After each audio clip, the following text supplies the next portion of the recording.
selector. Rewind selector. Rewind selector. Rewind selector. Rewind selector. Rewind selector. Welcome to the IPA Champions Cup, live on Sporty Stuff TV. Very, very good evening and welcome to semi-final night at the pool here for the Sporty Stuff TV Champions Cup. Well, I said earlier, let's get this party started, and I've got the man next to me. When you have a party, you've got to have Mark Pickworth with you. Good evening, Mark. How are we? Well, I'm pleased that I'm invited to one of your parties. You'll always be invited, son. You'll always be invited. You know I might hold you to that, a few times, and you don't invite me. I love a trip to Skeggy, you know that. How are you, mate, anyway? Yes, I'm all right. Last night, what happened? You've got to tell the viewers. What happened? Wow, what didn't happen? Everything happened last night. Did, yeah. The drama was to the max. All the players finished on 3 points, and it was one frame that's divided all four players. That probably will never ever be seen again. It really wouldn't. Nothing in it, was it? Absolutely, well, one frame. That's all it was. I did say you won't get a winner with 4 points last night. You needed 5 or a bit more, didn't I? So 3 points it was, unbelievable. Never seen anything like it. But anyway, that's last night. Tonight, semi-final night. Good, gosh, some great matches. And as I said earlier, before we started the show, let's get this party started. But the party's already started, isn't it? Yeah, we started at 9 o'clock on YouTube, and we've seen a great match already. And wow, and if that's what's coming up next, we're going to be in for. Tell the viewers what happened, though. Well, Morgan McInnes, he's just beaten Andrew Hughes 4 frames to 0, and he's had an absolute terrific start. And how about the Buddha? I fancied the Buddha tonight, but if the Buddha's watched the first match, I should imagine, well, our viewers are going to watch the Buddha in a minute. At 10 o'clock, it's Buddha time, you know that, at 10 o'clock. But let's watch the players this evening. Yeah, I mean, the Buddha, he's a former world champion. We've already lost 2 former world champions in last night's semi-final. Mark Farnsworth and Ben Davis, they're out of the tournament now. But Craig Moss, he's not going to be another world champion, is he? That's going to be eliminated.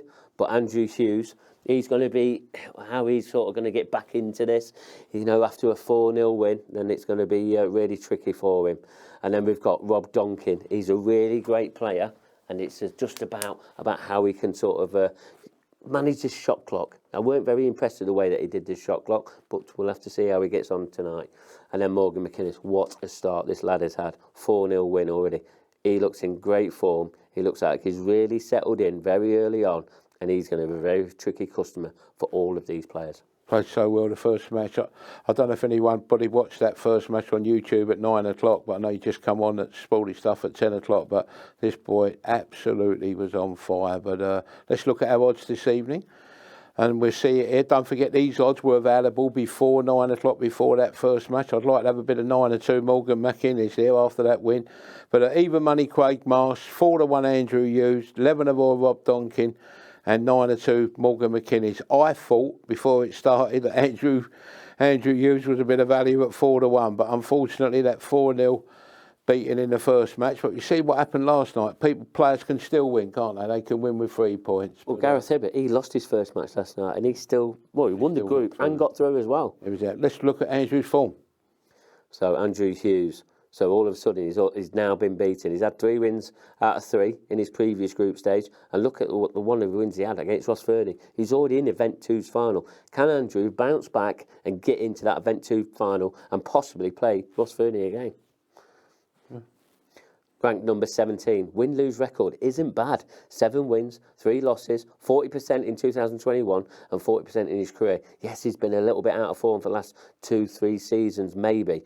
But we saw some great performance from him in his previous group stage. And if he plays like that in his next 2 matches, he's going to take some stopping.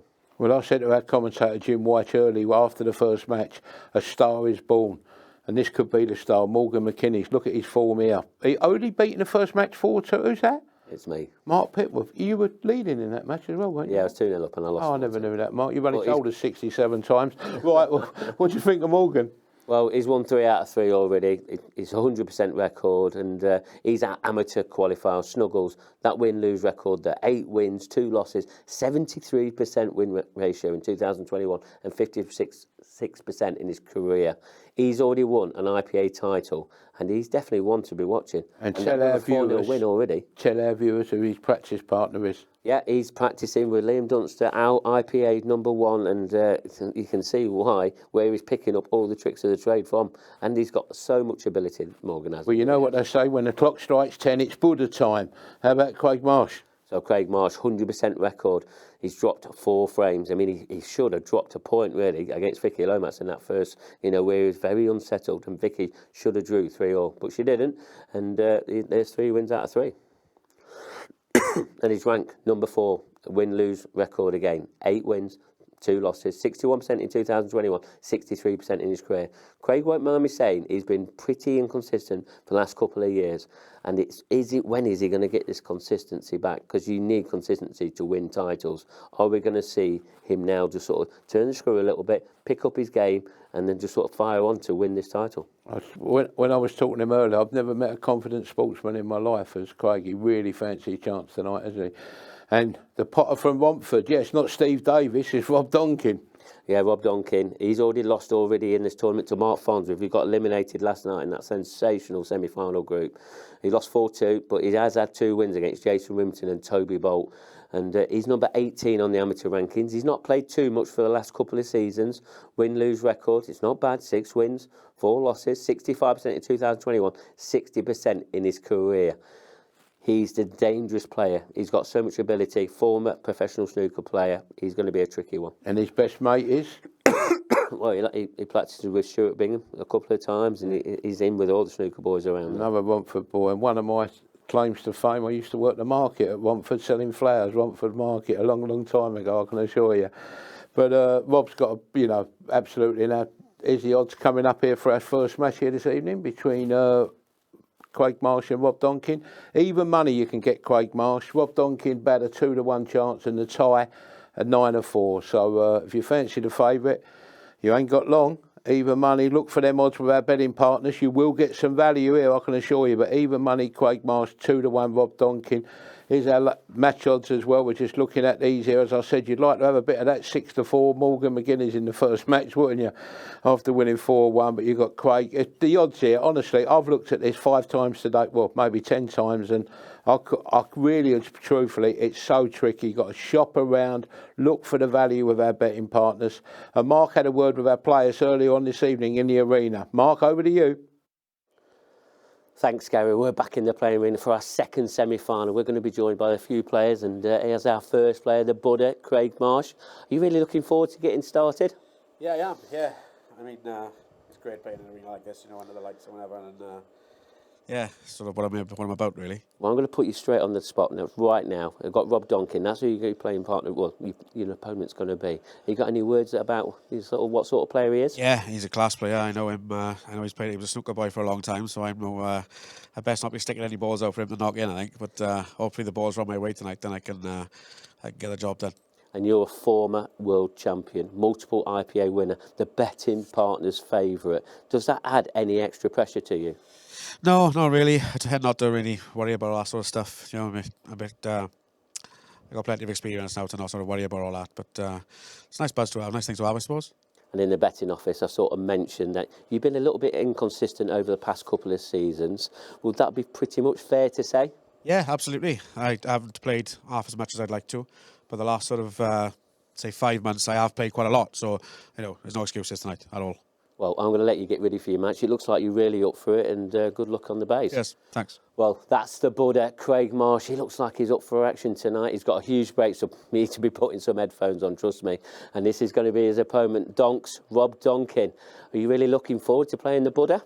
Yeah, really looking forward to playing him. We've had a couple of really good games before, and he plays attacking like me, and enjoy playing him usually. And there was some previous matches that we've seen on the graphic in our preview show there with Gary, and he has got the edge over you 3-0. Do you remember any of them matches that you played? We were saying downstairs, neither of us remember it was 3 games, but it must be if the figures don't lie. But yeah, hopefully we'll go one better tonight. And you're no stranger to winning IPA titles. Do you really think that this could really be your time? hopefully. It's like what Craig said. It's I mean, playing under these lights and that, it's great conditions, and it's just it'd be a dream to win tournaments like this. But that's what we're all here for. This trophy as well, obviously. But And the small win of £10,000, of course. yeah, that'd be nice. And I also said in the betting office about sort of the shot clock. I don't think you fully settled with this shot clock. Did you sort of watch back on the previous show and just sort of look to see how close you was to that 1 second left? I didn't realise how close I was getting on a few of the shots, and obviously I'm a little bit slower than what I used to be as a youngster. But hopefully we'll be able to sort of get around that tonight. I think I've got a plan of action and see how it goes. Well, I can't wait to watch that plan of action. So I'm going to let you get ready for your match against the Buddha, and good luck. Yeah. Well, there you see Rob Donks. He's going to have his work cut out against the Buddha, Craig Marsh. But one person who didn't have his work cut out was Morgan McInnes. What a great start that was, 4 frames to 0.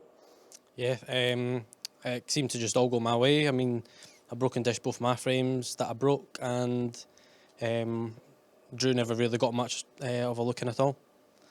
Yeah, and I think in that frame you sort of saw that his head was down after 3-0, and he can't really... Drew didn't really do much wrong to be 3-0 down, but he sort of really took it really to heart, didn't he?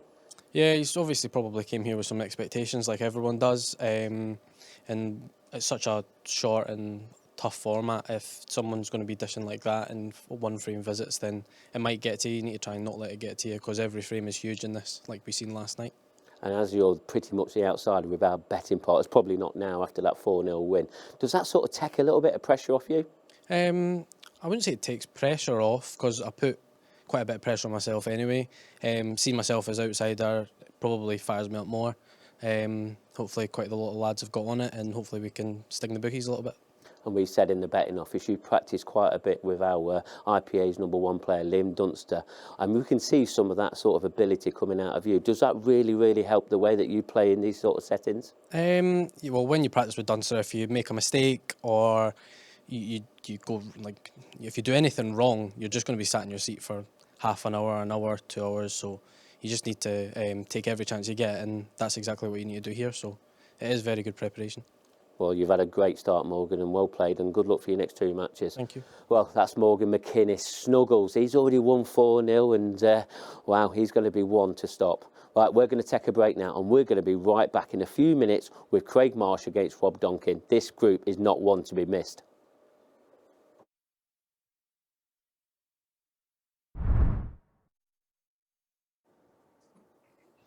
Champions Cup, semi-final Group B, Match 2, best of 6 frames. First frame, Craig Marsh to break. Time running.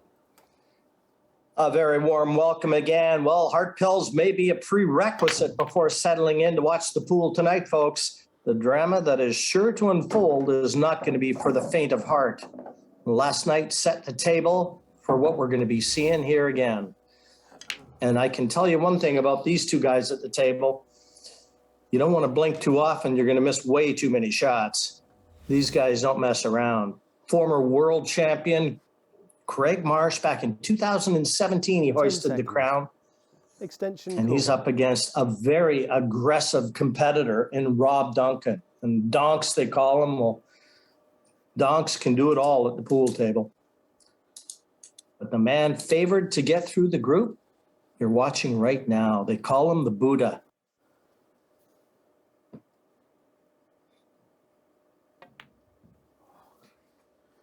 Well, not a very good start for the Buddha. And Mark, you're just wondering, you mentioned that his form has been a little out of sorts. Maybe the first example right there. Yeah, exactly that example. He just needs to settle down, sort of stretch out. I mean, he's been here for a couple of hours now, and sort of waiting around, waiting to get on for the 10 o'clock show. It sometimes can just sort of tighten you up a little bit. So it's just about loosening up, and hopefully he's going to get another chance. I'm not sure he's going to get another chance in this frame, though. Well, and already carrying a lot of mental baggage. It's taking up a lot of space in his head and not paying any rent.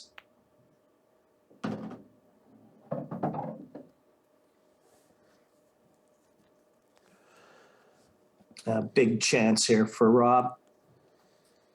And he knows it, against Craig's break as well. but got a little work to do. Yeah, he has now. He's under it that by probably 6 inches. And 10 he's seconds. going to be careering into this yellow. Where's it going to come out? Oh, this ain't come out bad, has it? But he's that black. It's still going to be tricky. Well, the one thing I remember watching Rob play in one of the earlier rounds, probably took out some of the best finishes that I've seen in all my time commentating black ball pool. He's just 10 unbelievably seconds. aggressive Extension and tool. so much self-belief, and his shot-making ability, well, he bows to nobody in that regard. No, absolutely. And I think you was commentating with Dan Davey, and the sort of phrase that Dan Davey used for him is ultra aggressive. Well, here's an example right here.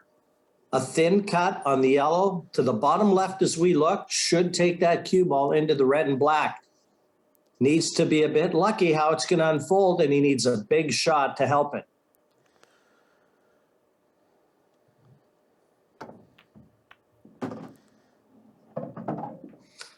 Well, there you go.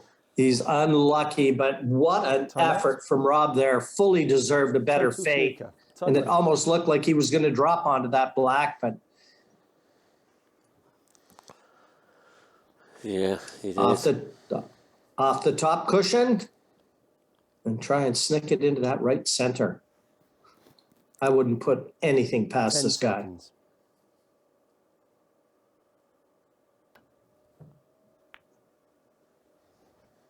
Oh, great effort. But it brings Craig back out of his chair, and I know he's delighted to get back out of that seat again. Yeah, he is, and he needs to get that early mess out of his head. And he just needs to be mopping these up, and just, you know, that 1 frame lead, it should have happened probably a few minutes ago.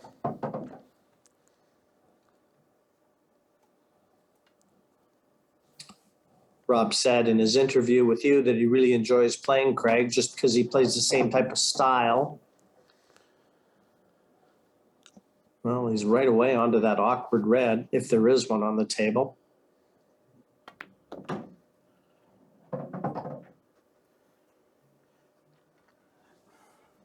This is actually perfect. Manages a bookmaking firm back in Swansea, and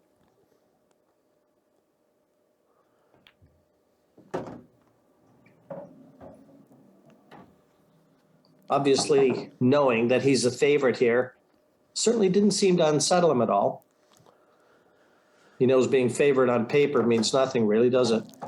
No, he don't. You've still got to get the frames that you need to win, and he'll just take in one match at a time. He won't be trying to push out the boat. But it is a fantastic player to watch. He really is, just so sort of natural with his ability, and he's even got a bigger break. His break is just awesome.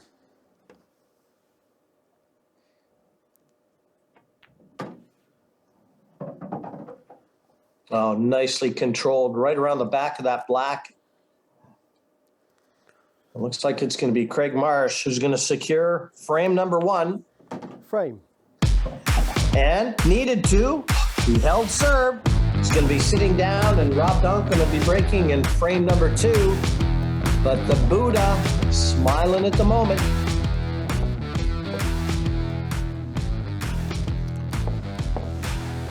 You've got to say, Jim, he's probably just dodged a bullet there. He really has, because, I mean, Rob Duncan, that cutback with that yellow, and he wasn't lucky not to finish on the black, and I think we're in for a right match here. Both players will have been witness to the onslaught that Morgan McInnes dished out to Andrew Frame Hughes. 2. So they Rob know, Duncan to break. Trailing 1 they know frame to what's 0. coming tonight. Time running. They've got to find another gear.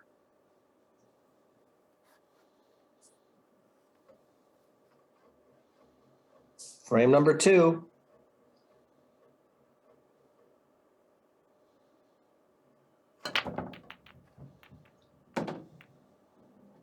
Oh, it was a very aggressive break. Cue ball close to going into that side pocket.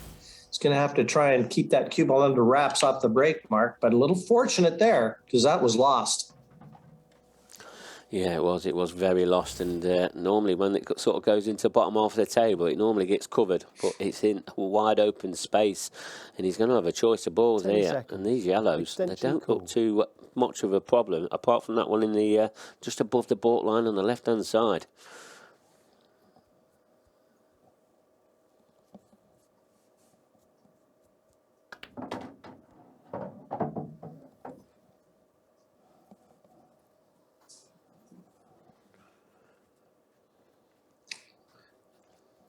Just a look down the bottom end of the table. All the yellows nearest the bottom cushion, readily available.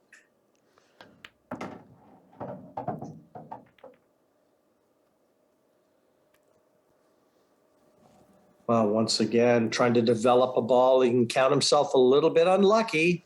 Just a bit too much pace. Otherwise, he would have been perfect.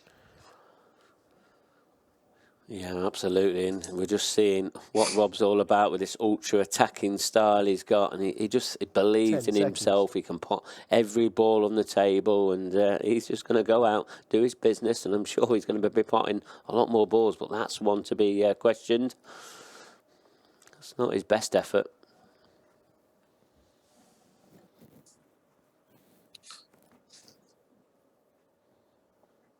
Yeah, that's just how confident he is, though. There's nothing he fears at the table, and there's nothing he doesn't think he can make. 10 seconds.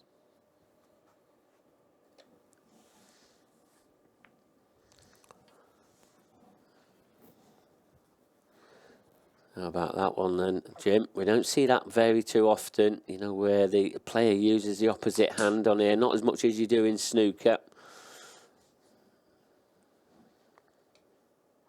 Yeah, much smaller surface, so you don't get that many shots where you'd really have to do 10 that, seconds. opposed to pulling out the rest. So, but I'm not too sure about the strategy behind that. We'll see. Only time will tell if it'll pay off, but it all depends how this shot works out. Well, there you go. I bet Craig wishes he'd have played a different shot now.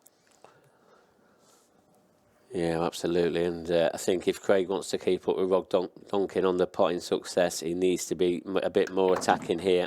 And as you can see, Rob set out his stall. He's going to go for pretty much every ball, every opportunity possible.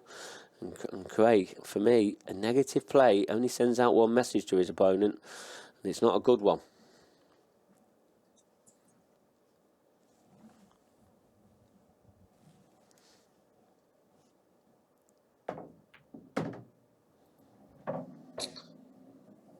Just back down towards the center of the table should suffice to leave the black.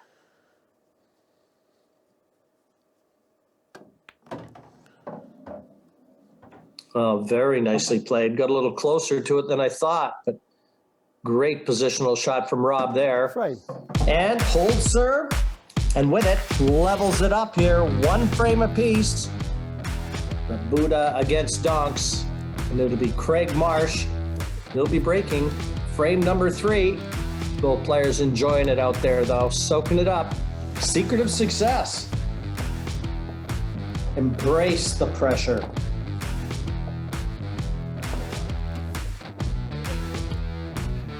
I've got a feeling, I don't know Craig, I've never met him, Mark, but he smiles awful easily, doesn't he? He just strikes me like the kind of guy that I think you'd enjoy having a pint with, wouldn't you? Oh, absolutely. He's a great character within the pool world, and he's brilliant to have on the IPA tour. He really is. He's a bundle of laughs, and he's always in good spirits, this guy.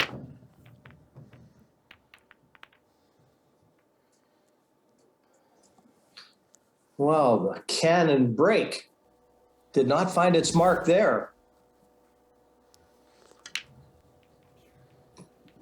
Ball's going every which way except into a pocket.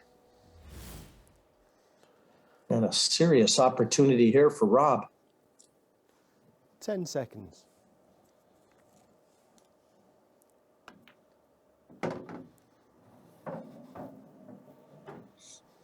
Not the easiest finish in the world, but he's taken out more difficult ones than this.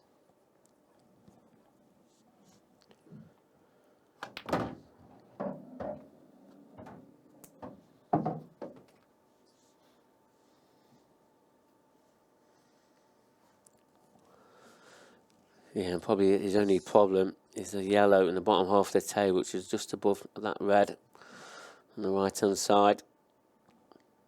He can get it out at this opportunity. Just nudged it into play. What a great little cannon there. It just proves how much this guy does play. And them sort of snooker cannon shots, as they're well known for. He's gonna take some stopping if he keeps producing sort of shots like this. All these players tonight vying for the opportunity to join Gareth Hibbett and Ross Fernie on Sunday. There's so much pool to be played, but they'll be talking about last night and how it all went down for years to come. Yeah, they will. And we lost 2 former world champions last night. I mean, they're going to get another shot at it in event 3. But at the moment, they're just going to have to enjoy the action at home. And somebody else enjoying the action. I wouldn't say enjoying it, but Craig Marsh is just sitting in his chair waiting for another chance. Is he going to get one in this frame? I can't see it, Jim.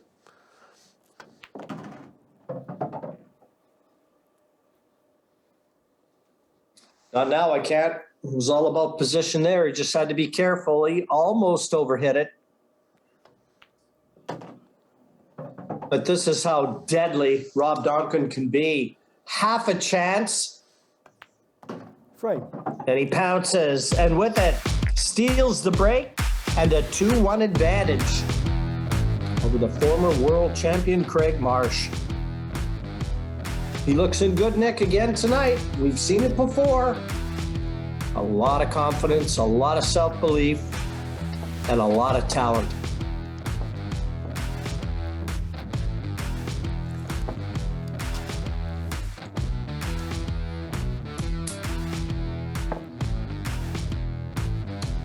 You know, you look back, and Mark and a few others have talked about his snooker background as well. In snooker, you tend to try to get pretty close to your work.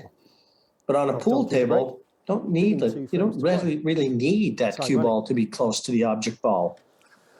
Well, yes and no. I mean, there is some sort of times where the cue ball's got to be put into making sure you leave the right angles, and you've only got sort of one object ball with snooker. You've got sometimes you can play on a few balls, so it's sort of got its own difficulties. Foul. Oh, that's unlucky. But that's the break that Craig Marsh was looking for. One free cue shot. ball kicked into that center pocket. Time running. I don't disagree, Mark. I think what I was alluding to is the fact that on a snooker table, you've got to assume there's nothing on this table that's going to be of any significant distance that's going to intimidate him. But yet in snooker, you try to get closer because of the size of the table. Here, you don't need the cue ball as close. He's such a good potter. Yeah, he is, and really his positional play should be A1. There's no reason for it not to be. And you can see that, it can do. But in this game, things sometimes just, when they go wrong. They really do. And when you're out of position, you're sometimes struggling to get back in position. So whether we'll see some of that happen tonight, I'm sure we will. We're going to see a few twists and turns. I'm pretty sure about that one.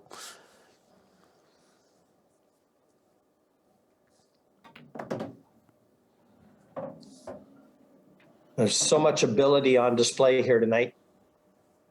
You've got experience, you've got youth.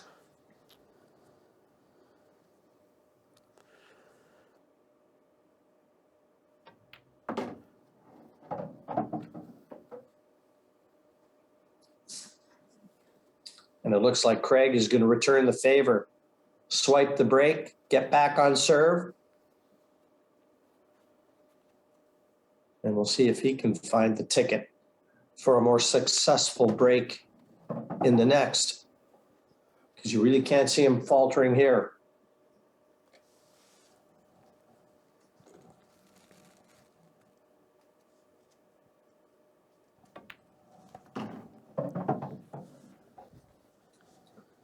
These type of players are a real treat to watch too, because they just get on with it. When the balls are there, they attack the table. Supremely confident, both of them. And Craig Marsh duly replies. 2-2 here. We're guaranteed 6 frames in our second match. Yeah, we Buddha are. feeling a little better. Yeah, I'm sure they are. And I pretty much said last night, Jim, the players that was on show last night, just like we have tonight, they're just going to sort of deliver punch after punch after punch. And sooner or later, one of the players has got to fall down. But the ability that all these players have, it's incredible.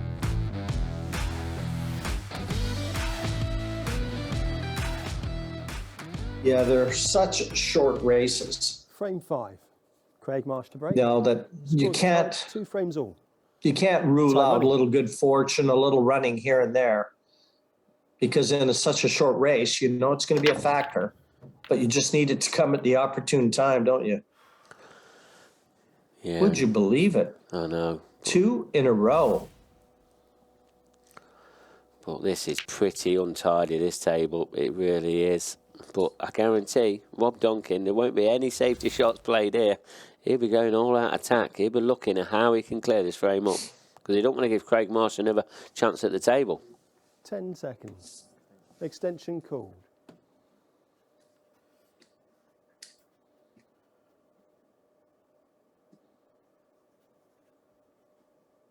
Well, as big of a weapon as the break is, especially Craig Marsh's break, right now, it's betraying him.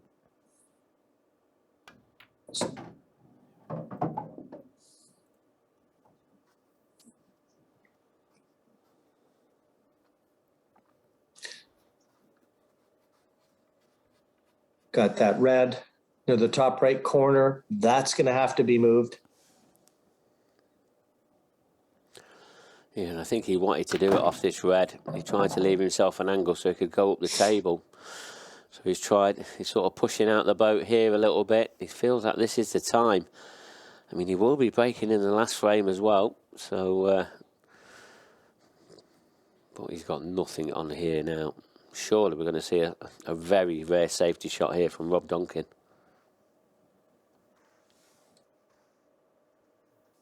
Ten seconds.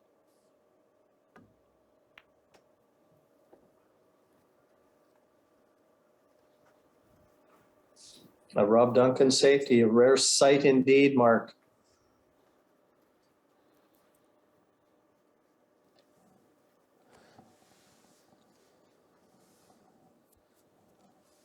Looking at the balls, I mean, this type of forced tactical exchange, would it favor one player or the other? Well, you think Craig, because obviously the way that Rob Duncan plays, he is ultra attacking, and the way that Craig plays, he needs a B game. I mean, normally his A game is straight off the break, easy peasy. But I guarantee Craig Marsh has probably got a bit more of a B game than Rob Duncan.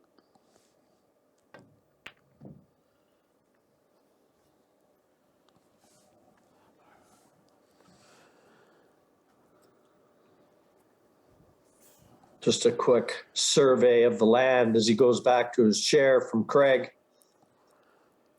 And you also can take note he's not sitting down, so that tells you how he feels about the shot he's just played. 10 seconds.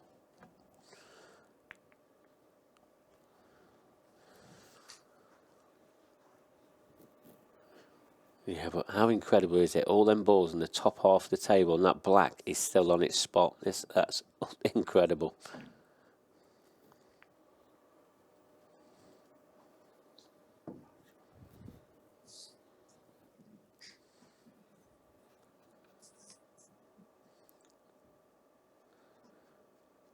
Well, Rob certainly owns the top left corner as we look. Now he's going to get his more difficult red into play.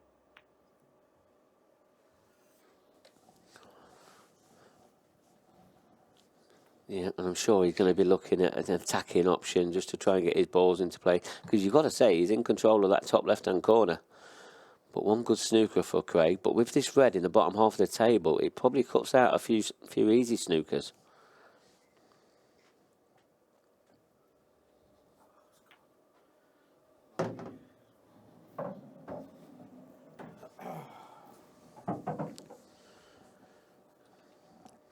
Now, does Craig want to bring the yellow nearest the red into play? Because that would take away one of his insurance policies.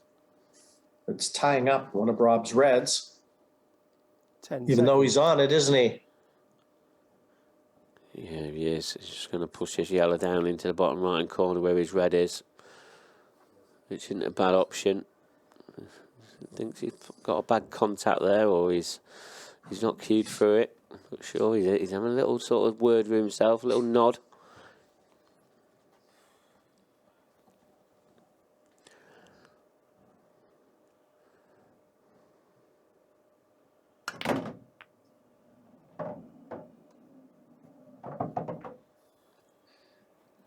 I don't think that red next to the yellow top left goes. If it did, that would have been a great shot from Rob. He almost developed everything in one go.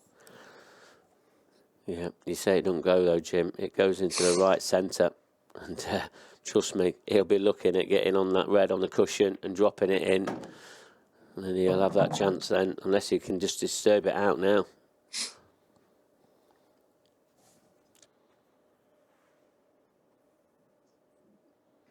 That's the game plan.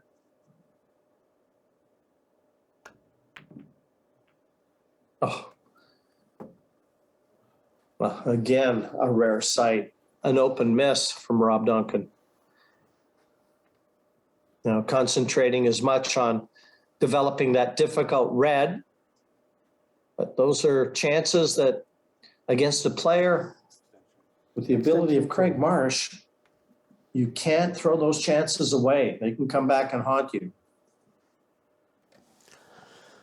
Yeah, they can, but let me tell you, Jim, there's going to be a bit of pressure on this, 2 frames each, and neither of these players want to lose this first match. But how well has he cued that? Great shot there from Craig.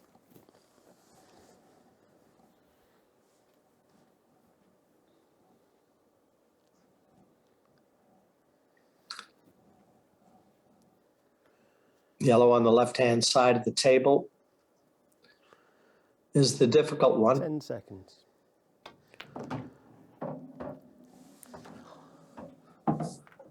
Yeah, I think it definitely passes into the top left-hand corner, and I'm sure Craig, he'll be sort of looking at that, but is he going all out for the double here? This is a big shot.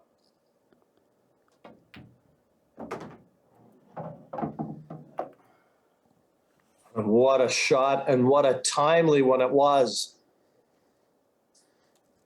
Very courageous to play a shot like that, because he was on the yellow.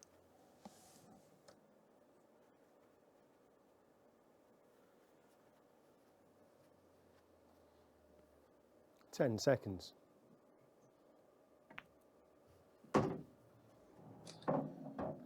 Going to need a good positional shot from this last one. He's going to have to dig into that white. Yeah, well, he has got plenty of cue power, Craig has. Can he keep it under control, though? Oh, he's done that really well.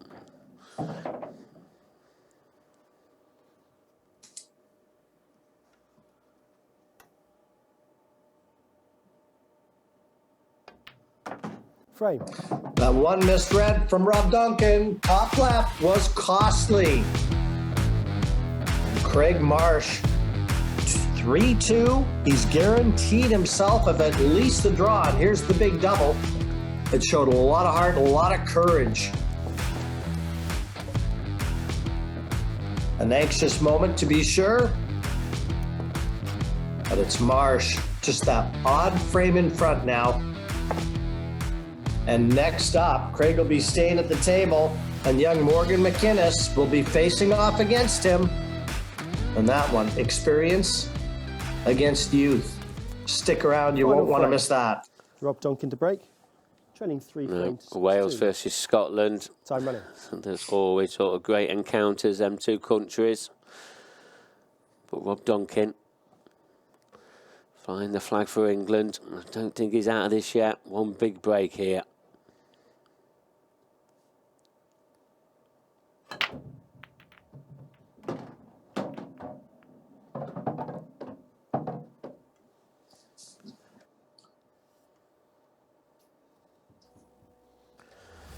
Yeah, this is a good one, Mark.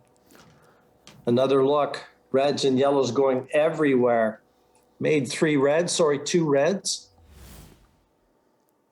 And one nicely positioned over the corner. 10 Can kind of seconds. be his insurance policy. Extension call. Yeah, he can. I mean, he's just sort of thinking about this. I mean, with two reds being potted off the break, this might sort of tempt him into these yellows. But the yellows have got difficulty, and even like you just said, that black is blocked by that red over that bottom left-hand corner. But Rob, he'll back himself to put any ball on the table, and he'll be going all-out attack for these. Try and develop that difficult one right away. No. He's got the yellow left center. Well, it'll go bottom right, the one nearest the red.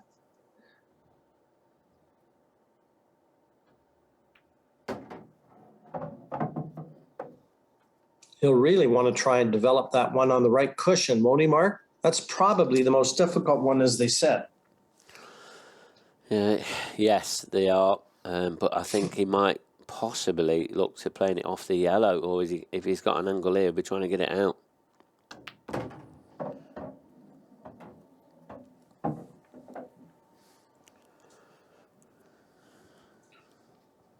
May be forced into playing the shot that you suggested now. He's looking at it. Yellow off the other yellow. He can drop this one into the middle pocket. He's got to get the cue ball over, though, to play that shot, and he never got into it.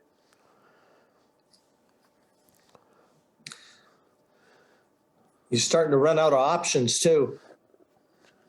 Yeah, he is, but he's come this far. You can guarantee he's going to continue. He's going to be all-out attack here. This is all his eggs in one basket, though. 10 seconds.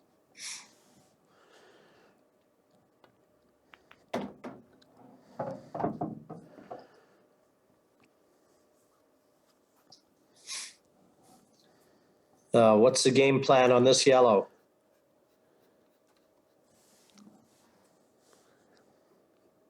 Yep, he's still got. I mean, all he can leave now is just sort of screw this back, leave himself a double, and the positional play would probably be quite natural. But how hard is this double? And it's, when you're 3-2 down, he just knows that one bad miss and he's lost this match. All or nothing right here.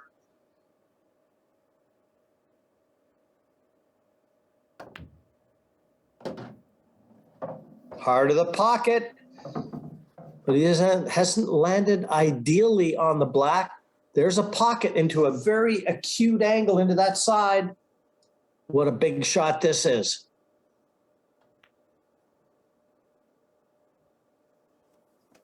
Oh, it was never going to be easy, but fractions away from dropping. And that could well spell a defeat for Rob Duncan, and I think he knows it. Yeah, I think you're right, Jim. Just one too many errors here, and I'm sure Craig, he'll make very light work with this, especially if this just drops into this right-hand middle now. And then he should be taking the two reds that's next to the black, possibly into the bottom left-hand corner.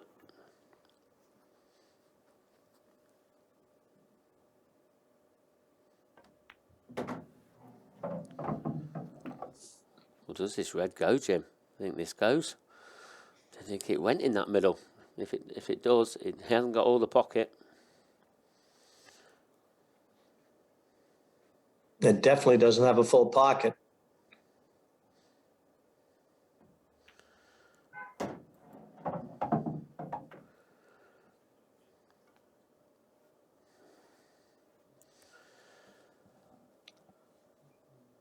He'd like to have edged that cue ball on just a little further.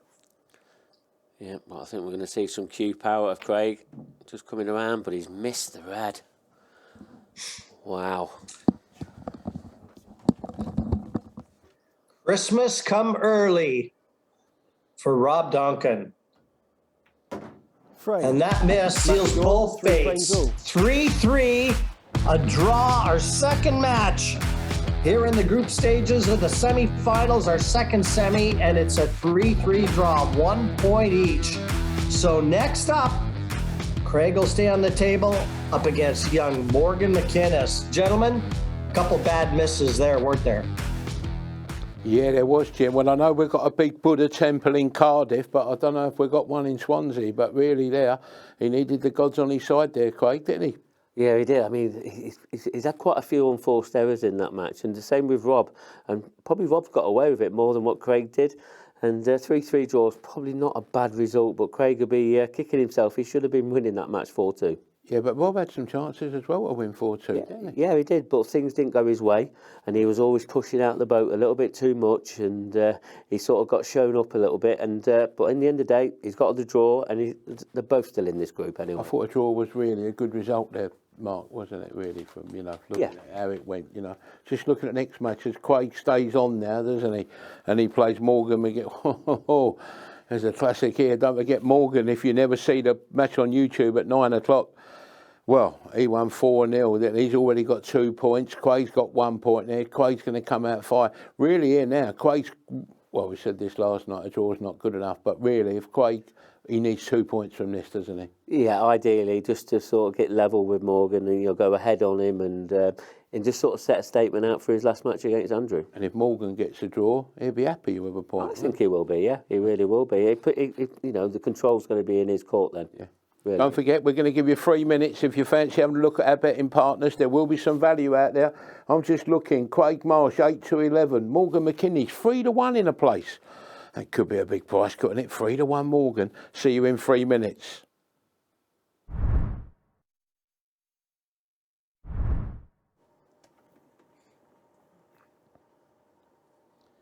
Champions Cup, semi-final Group B, match 3, best of 6 frames.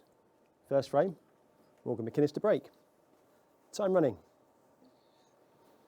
Well, I hope you've got yourself a cup of tea and you've settled back into your most comfortable chair. It's our third match of our second semifinal. Both players coming here via different paths. Morgan McInnes was in superlative form in the opener.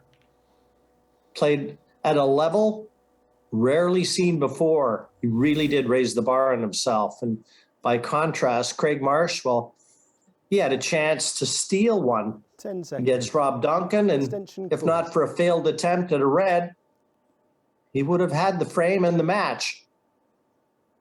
So he comes here, well, with question marks, I think it's fair to say. But he has to be a firm favorite here, doesn't he, Mark? Yeah, on pen and paper, he really does.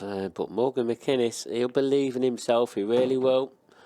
But how can Craig, I mean, when we look at Morgan's match, he didn't make any errors. Craig has probably made 3 or 4 errors in that match against Rob.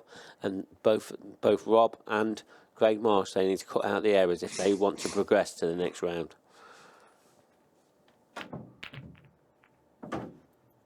Foul. Yeah, this is not the Craig Marsh that many of us expected to see. A game strewn with errors. And again, he never cut that red nearly thin enough. Barely threatened the corner pocket. And with the foul, the first real opportunity, even though it was a dry break from Morgan, falls to the young Scot.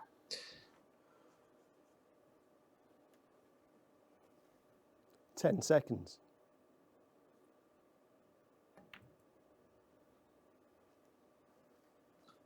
Takes that awkward yellow away.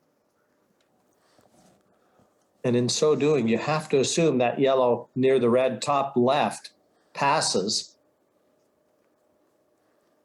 This is a chance here, an early one for Morgan.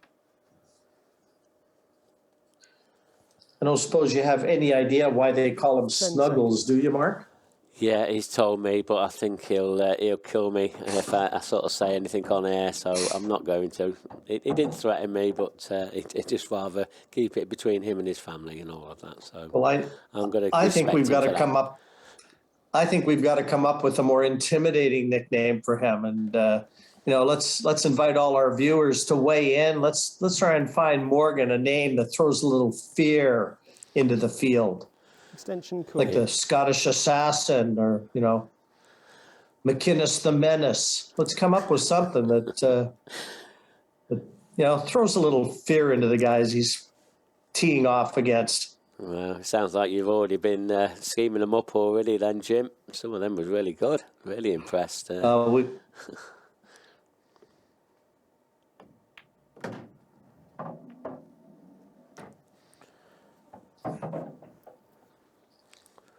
Well, I know his mom very well, actually, and I mentioned that when he played a couple days ago, and she'll forgive me for, trying to make her young son out to be a ruthless assassin out there.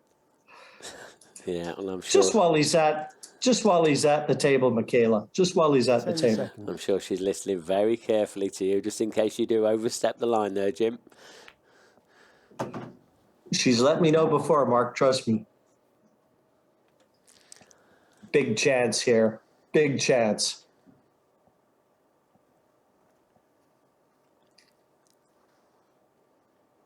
And no prizes for guessing which one of these players is enjoying this moment right now.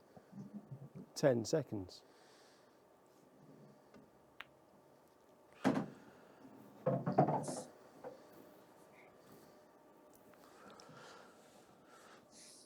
Yeah, I can't see him doing too much with these final two yellows. He's just going to be, the tougher one of the two.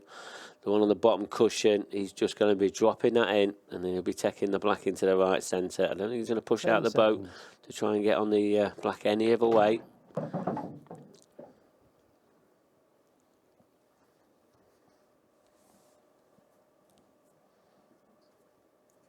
But he did break in this one, so vital for him and all his supporters.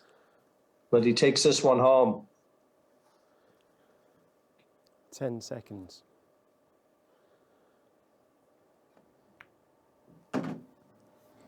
You get a world champion struggling. Well, you got to kick him while he's down. It does sound harsh, but welcome to the world of top-class pool. 10 seconds.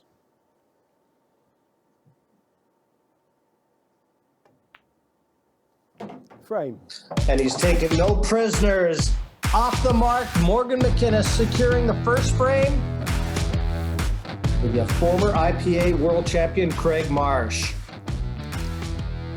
Very sound indeed. Once the foul was committed from Marsh, Morgan was quick to administer punishment, and with it, securing that opener.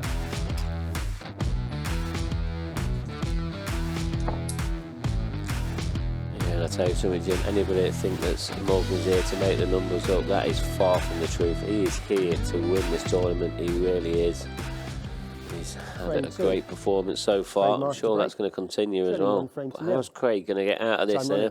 He already knows he's chucked 2 points away in the first match, and he's finding himself 1-0 down here against Morgan McInnes.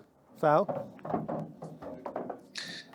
Yeah, and the story just keeps getting worse. One free shot, one visit. For Craig, doesn't it? Running.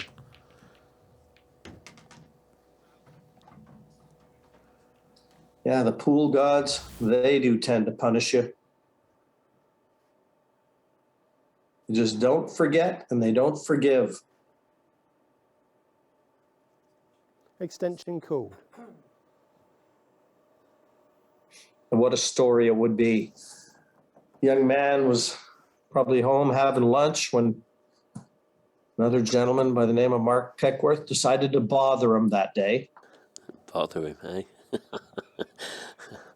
Bless him. And with that invitation, made his way down here. And like I said, what a Cinderella story this is turning out to be. Yeah, absolutely. 10 seconds. But this will just, if he does take these out as well, he's just setting out a statement. He's come here to play. He really has.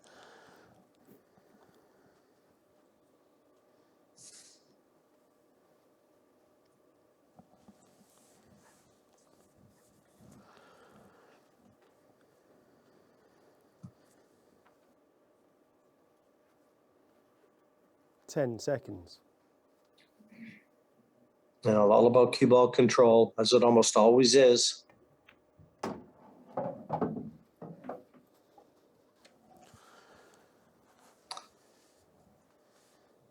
Yellow's readily attainable.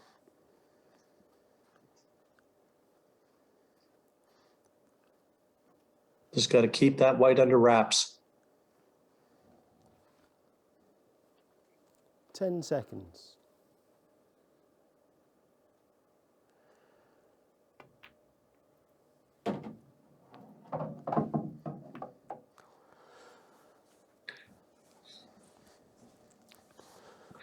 You know, he has to take advantage of this because the balls are really running nicely for him too, Mark. That yellow could have easily nestled behind the red, and it didn't. Yeah, and I was just watching the reaction from Craig Marsh, and he was just nodding his head. And you know, Morgan McInnes, well played to him. He's going all out for his shots. He's not hiding behind anything or anything like that. And yeah, he's getting a bit of the roll of the ball. And when you do, you've got to take advantage of these situations. But any cue sport, I think any good player will tell you, when you're at the table, you own it. And when you're walking around with that confident stride, playing with, you know, aggression and confidence, these balls do tend to run well for you. Yeah, they do. Sometimes they still need potting. You still need to hold yourself together. And he's got a very good routine around the table. He just plays a shot at the right time not the right time, the same time every time. Just nestles him down, prepares himself, and then just releases the cue. It's devastating. Mark, were you as impressed as I was when you interviewed him, and you just get a real old head on young shoulders sort of feeling when you talk to Morgan? Yes, you do. And, you know, for a very young lad, he's, like you already said, an old head on young shoulders. And he shows that even in his interview, he shows it. And he does it even more on this blue baize. He really does. I mean, that's a prime example there. He's in prime position. And he's just got a straight 8 ball now into the bottom left-hand corner. And he's 2-0 ahead. Frame. He is orchestrating a symphony right now, and that cue is the wand in his hand. Morgan McInnes, this is your time to shine. 2-0 over Craig Marsh, and doing it with authority.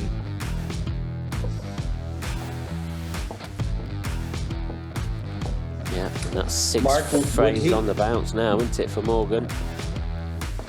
Would Morgan be someone that would consider the professional game the way that he plays?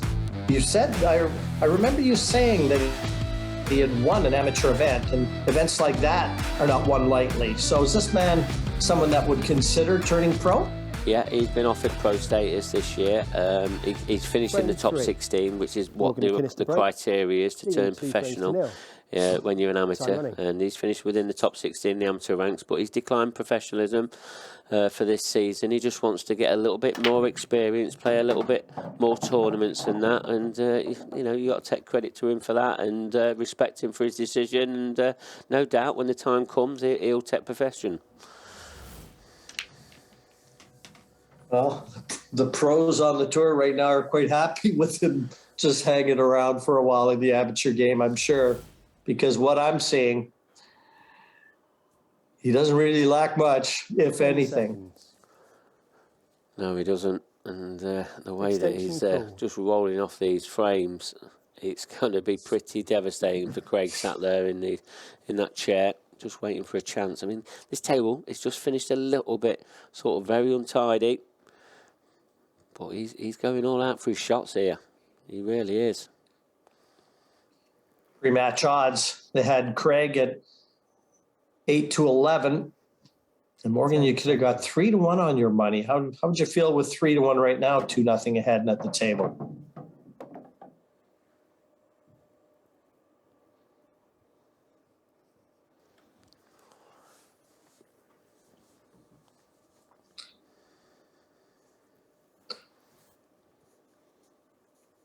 He knows that red near the top right. That's the one that's causing him concern right now.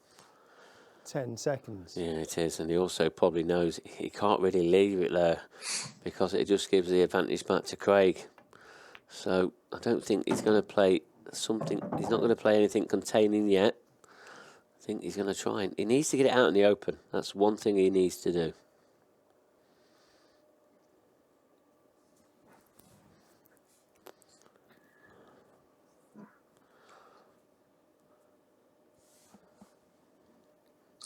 Well, by taking this red, he really is setting out a stall.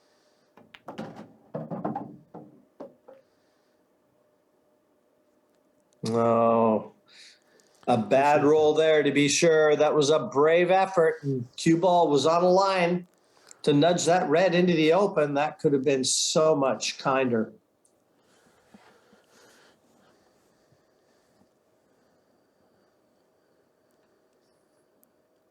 Ten seconds. Important here that he hits a red too, isn't it? Yeah, it is, and he hasn't. He's given Foul. the table back to Craig. One free shot, one visit. And if Time Craig running. doesn't take these out, you've got probably no hope for him. He's got Time to out. really get a frame on the board now. Time running. Well, it'll be the first frame that Morgan will have lost tonight. He beat Andrew Hughes 4-0. He's won the first two here. So he has yet to taste defeat.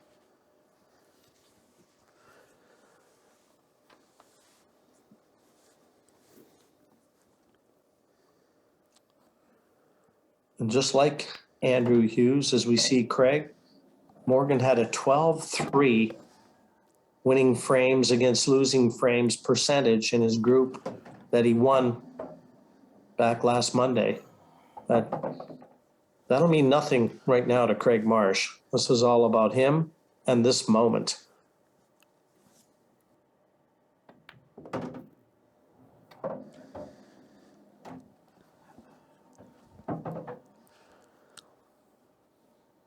Yeah, I'm just looking down at the fixture list here, Jim. Morgan's next match, he'll be on last against Rob Donkin. And if he does get something against Craig here, he could be playing in that last match to get through. So it's all to play for now.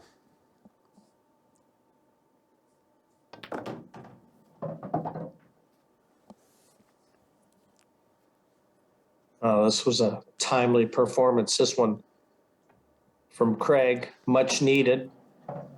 The drag shot to kill the pace of the white. At least, if nothing else, Frame. let Morgan McInnes know that he's in for a battle. Also, Craig Marsh pulls one back, still 2-1 to the young Scot. But a good clearance and a timely one, as I said, is the final black. Gets Craig his first frame.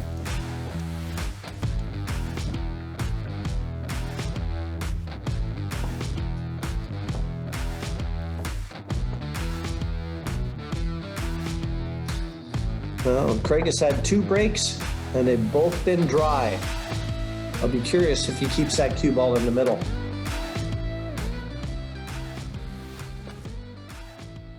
Frame Or four. alters the pace Craig of the Marsh to break break. somewhat. Trailing 2 frames to 1. Time running. No, he's going over to the side. That's all you can really do with the break is alter the pace you break and where you're placing the cue ball. Yeah. Thankfully for him, the last one of the last balls moving found a pocket. Yeah, you called it, didn't you? You just said has to just sort of relook at how he is breaking, and he moved it to the side, and just he said with the last roll of the Extension ball. call. These reds, they look nice though.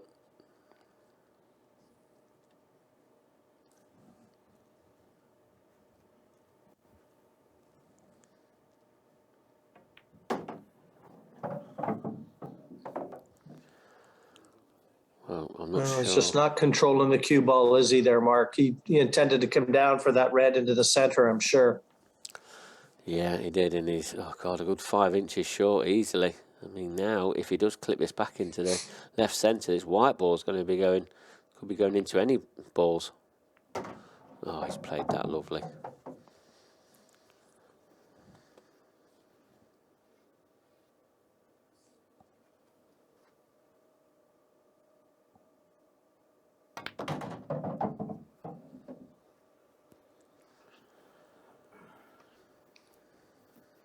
Well, has it come far enough for the red on the left? Not sure, but he's certainly got the one in the middle of the table. Yeah, he'll want the one in the right centre next. Oh, he's just let the cue ball get away from him. And, oh, we're going to see a bit of a twist in this frame as well. I mean, if he does drop this one into the right centre, I mean, it's not an easy pot. I'm going to say he's just going to drop it in because he's going to be going away from his work and he might have to leave himself a bit of more of a tougher black than he wanted. Doesn't have a lot of choice, really. I think he has to try and drop this one in.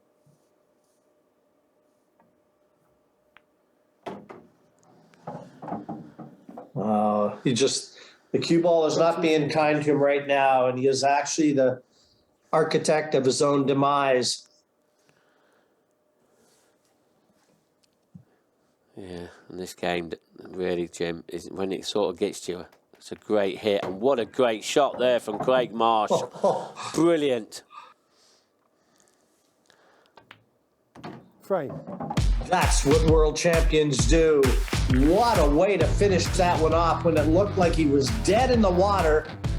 He came out with the shot of the match, the shot of the evening. Watch it again, 2 cushions. Not just the red, but the position to the black. Unbelievable shot from Craig. 2-2.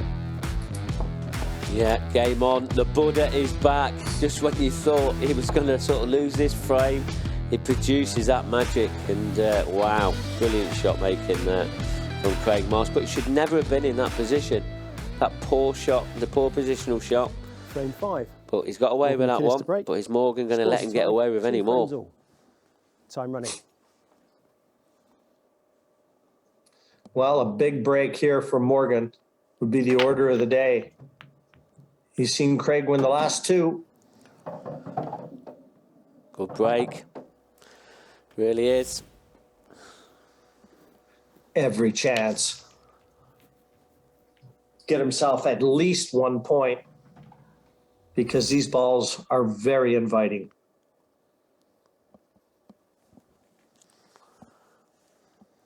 Ten seconds. Extension called.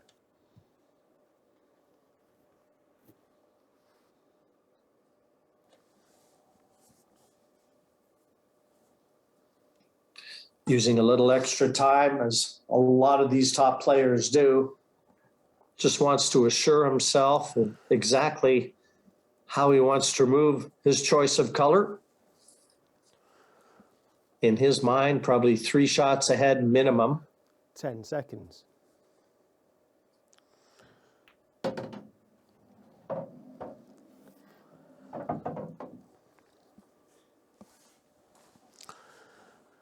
Yeah, so obviously the yellow, just above them 2 yellows in the centre of the table, that's his problem. Now, does it go into the left centre? Or is it just where he's putting his cue? He's obviously looking it into his top right-hand pocket. One good positional shot here, Jim, and he's going to be getting to 3 first.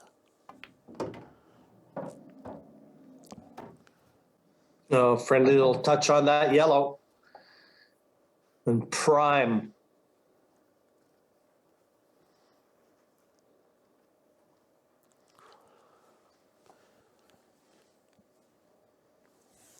Yeah, I think he's probably just going to stun this back.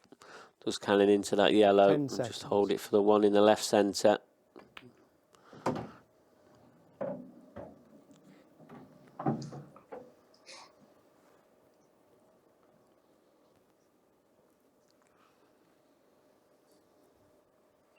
I know I've said it before, but you just can't fail to be impressed by how settled and how assured he looks, and even the way he walks around the table, so seasoned.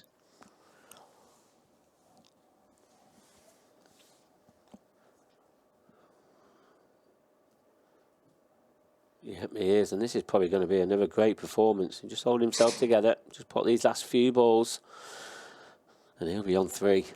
I know it's going to be Craig Marsh to break next. 10 seconds.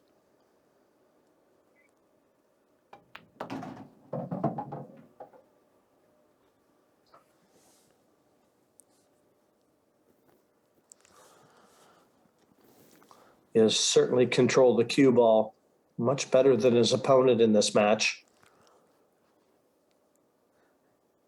Yeah, he's not And perfect. I think if on this Craig one. can get out 3-3, that 10 result. seconds. Sorry, Mark. I was just going to say that if Craig could get out of this at 3-3, I think that draw would actually look better on his side of the score sheet than it would on Morgan's. But like you said, he's not out of this yet. This is a really difficult black and a lot of pressure that's on it. Yeah, there is. 10 And we're just seconds. about to see him just be tested.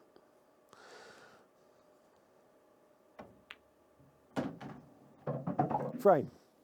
And passed with flying colors as he's done almost every time. Morgan McInnes 3-2 ahead of Craig Marsh, and is going to walk away from this one with, at the very worst, a draw and a point. That will put him top of the table for sure. And the man to beat, that puts everything on the very final match that he'll be playing against Rob Duncan. He knows his fate is in his own hands. Yeah, absolutely right, Jim. This shot here, though, from Craig Marsh. This is the last shot that Craig Marsh played, apart from the black Final that he frame. potted in the bottom right corner. Craig Marsh to break. Trailing 3 frames to 2. Time running. Well, he desperately needs a good break now.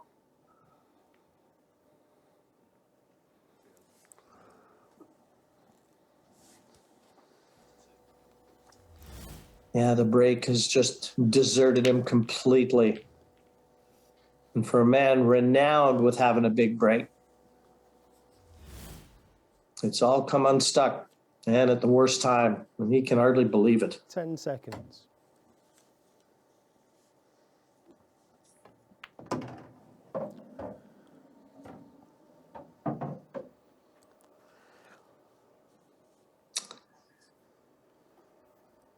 And Morgan's chosen yellow balls, Mark, and the yellows are there. Yeah, they really are. It's probably the only tough one I can see him 10 getting on seconds. is the one just above the baulk line. It's just about cue ball control now. I mean, there's a little bit of a cluster of the yellows all in the sort of same area. He's just got to hold himself together now, and these should be quite easy for him.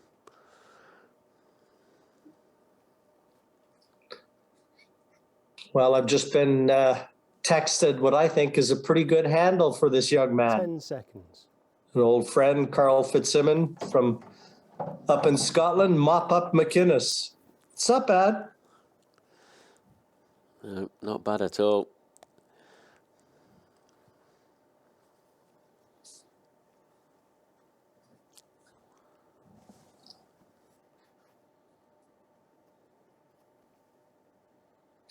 Ten seconds.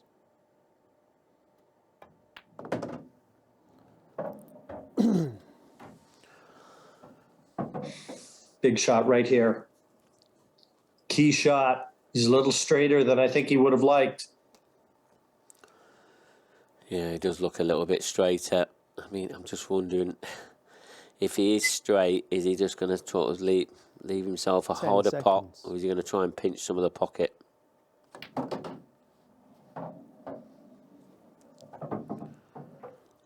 Wow, that's just rolled and rolled down. Is he on this one in the right centre? I think he is. Yeah, it's going to take a steady nerve and a steady hand, because if he is, he's going to have to slow roll it.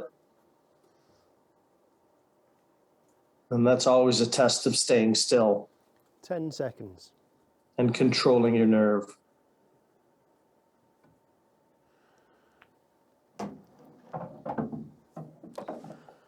He just fails not to impress every single time. When it's asked, he's got the answer.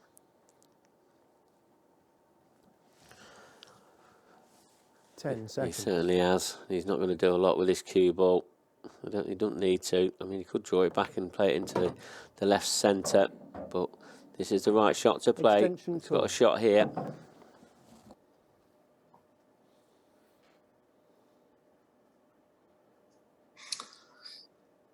And Mark, just correct me if I'm wrong, but if he wins 2 of his 3 matches, does that not virtually assure him a place? Well, yeah, it could be. Yeah, pretty much so. They'll all be playing for second place. Frame and the match. Morgan McInnes wins 4 Wow. frames to 2. What a performance from Morgan McInnes yet again. Up against Craig Marsh, he takes him down 4-2. Morgan McInnes is dictating the pace here tonight. And what a standard he is showing us, raising the bar every single time he's out there.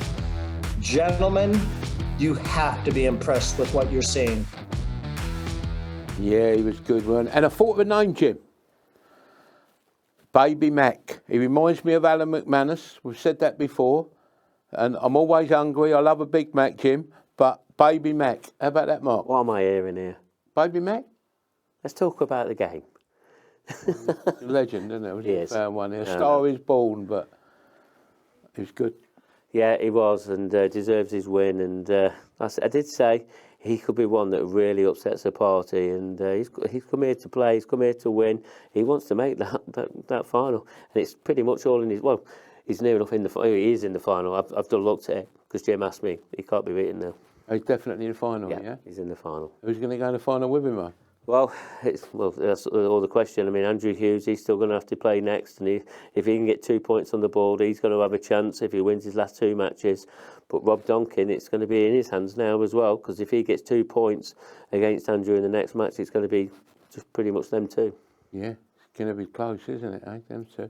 So our next match, we might get the odds up there. Donkin 6-5, Hughes 9-5, bit of 2-1 in a place there. Andrew Hughes, but well, it's close, isn't it? Yeah, they've had one previous match, 7-4 there to Rob Donkin, but we know Rob Donkin is a very attacking player. If he can take his chances, he will win.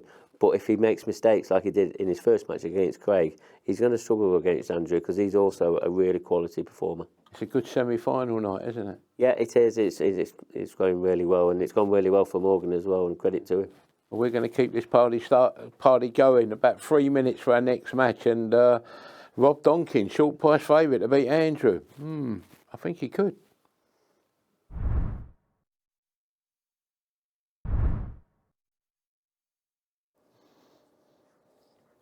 Champions Cup semi-final Group B, match 4, best of 6 frames. First frame, Rob Donkin to break. Time running. A much more important match, this one, for Andrew Hughes. Rob Donkin, he's already got a point. Hughes hasn't got a frame yet.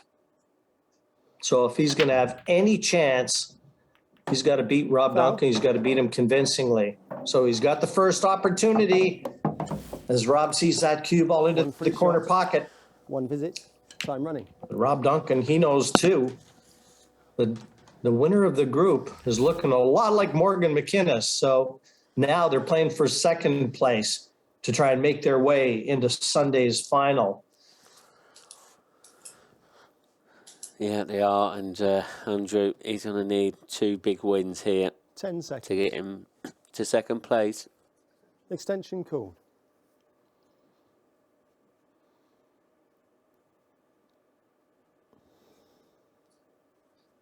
Well, it's got to start here and now.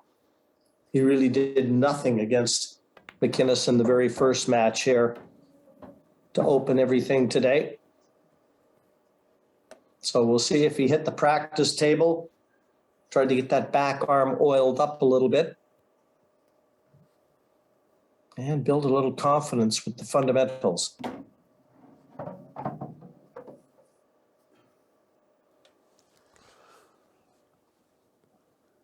Yeah, and these not really bad, these are they? He'd be sort of pretty happy with these to get his arm going.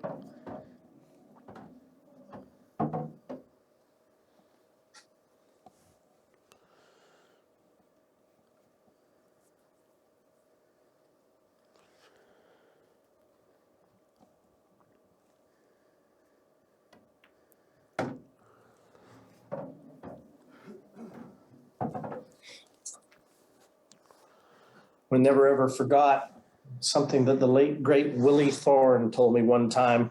And I think we were practicing one time together. And he said, you don't go to a tournament looking for your game. You got to bring it with you. Yeah, you certainly have. And sometimes when your game isn't there, you've got to sort of go out for your shots and try and just make something happen sometimes. And maybe this is the case for Andrew Hughes here.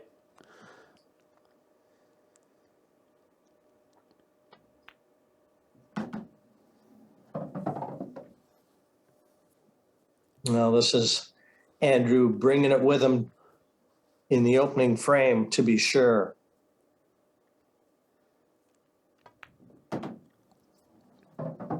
This will go a long ways to easing the pain from his opening match. But he's a long ways from being there yet. This is just a step.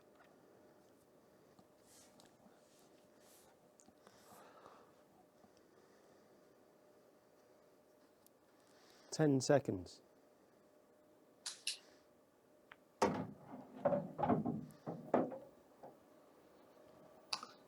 Content to leave himself just a path to this black.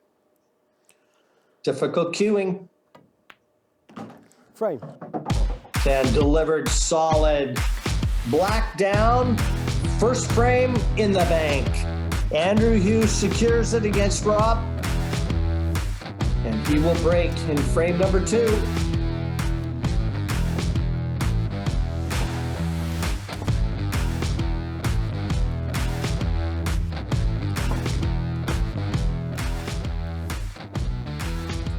Mark, did you get a chance when you were here to have a look at the practice table? Does it play anything like the match table?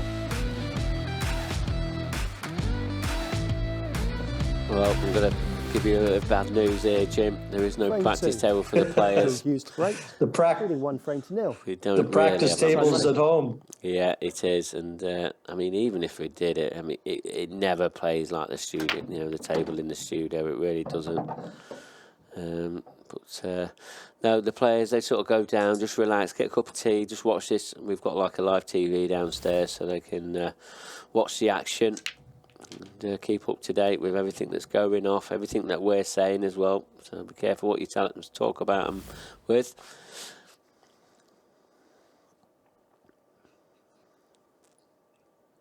Ten seconds. Well, then it really does have to go back to what Willie told me about bringing your game with you. You can't come here looking for it. But Andrew's certainly looking much more assured. Yeah, and you got to think he's had sort of 2 matches rest as well, hasn't he? So that's probably done him a bit of good. Just get a bit of fresh air, just sort of try and relax a little bit, and just come out and just be a different player.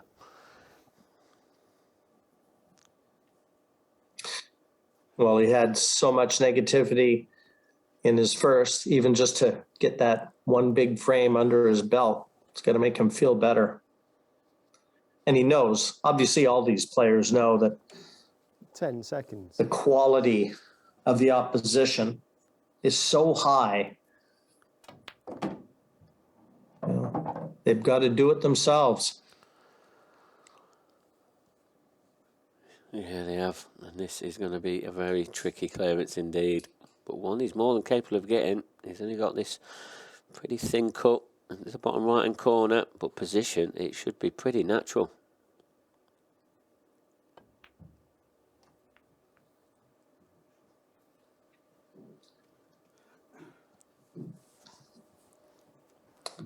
Didn't see him miss many when he won the group.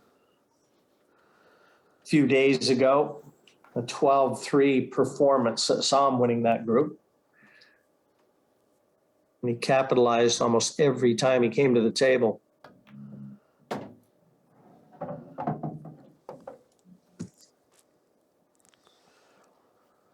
Yeah, he did. He put in a great performance there. He really did. But he's going to have to put one in pretty much twice as good to be getting a result against Rob Donkin.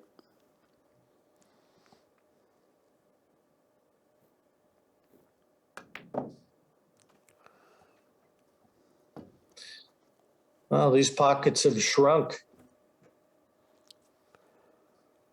Again, I miss when you'd least expect it from Duncan there. Yeah, absolutely. He's missed one in that top left-hand corner in the previous match against Craig. And he's 10 just handed seconds. this table back to Andrew here. Just needs a bit of good position. That's not bad.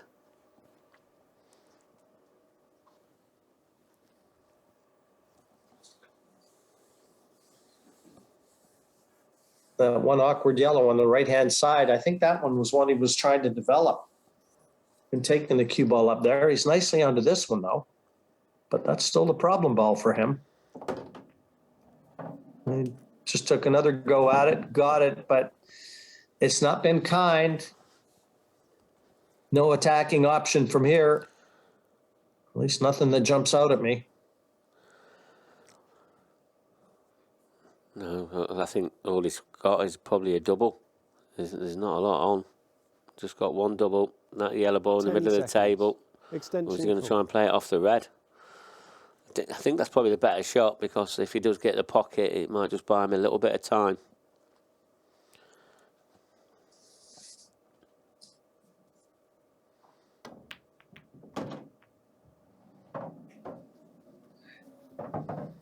How's that for a little effort?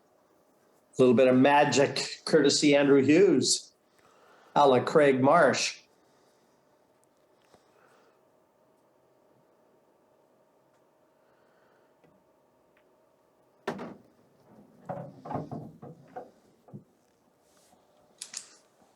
I mean, that yellow had to be struck perfect.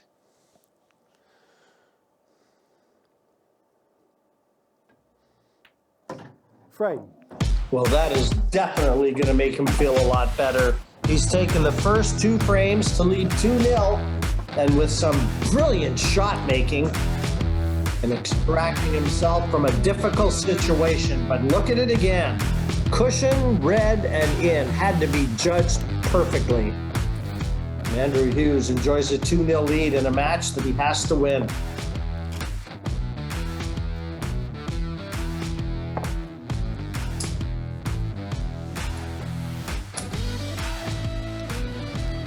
And in the arena, you know, things heating up as you would expect as you get to the later matches and everyone starts doing the calculations to see what needs to be done. Frame 3.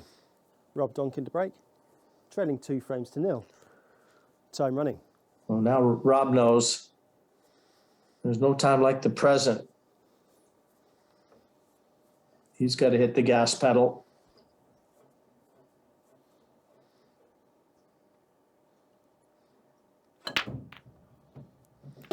Foul. Well, the first time he broke, cue ball went into the top right shot, corner. one visit, This time top time left. Yeah, you may want to take an axe to the top end of the table when this is all done. Get rid of both pockets.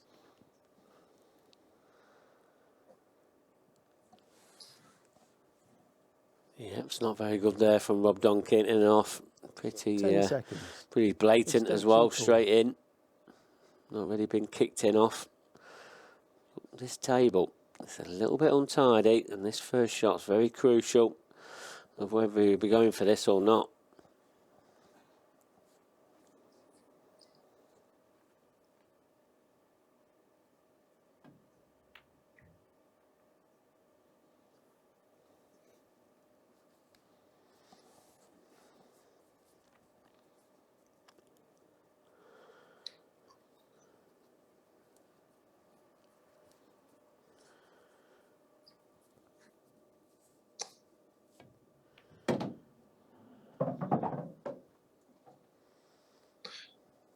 Not too bad.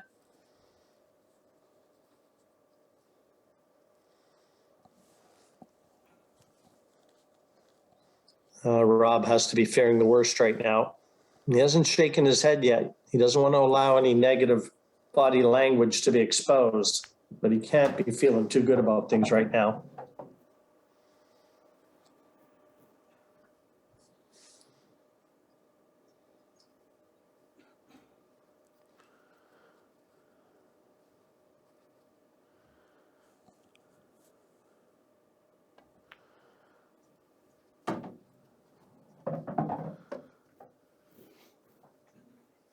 He'll leave that red bottom right for last because it affords nice position to the black over to the side pocket.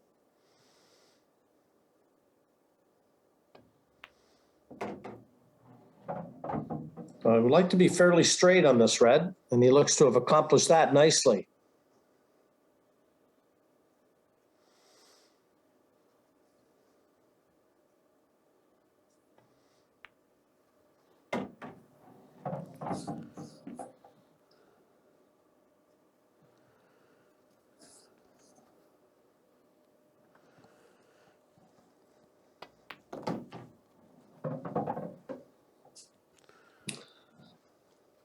And a black ball away from a 3-0 advantage.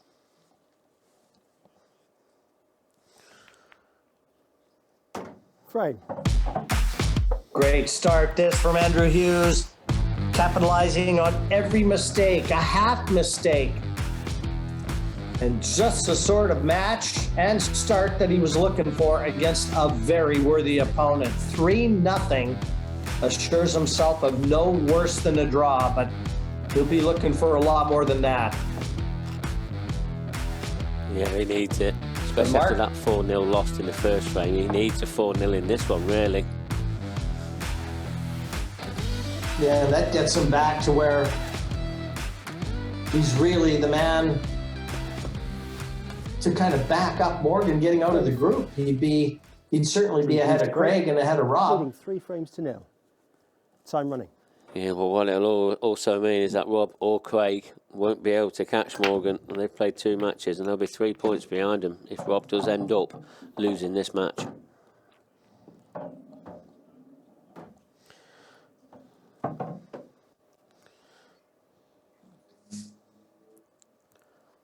Really amazing, though, just how pool can turn on you. You know, Rob's come out here, he's had 2 breaks, 2 scratches, 2 fouls, and just never really got a chance, did he? Never got a chance to get going. No, he hasn't. But he can really turn it around here, Andrew Camp. And if he can take these yellows out, 4-0, he's going to be right back in qualifying. Extension called.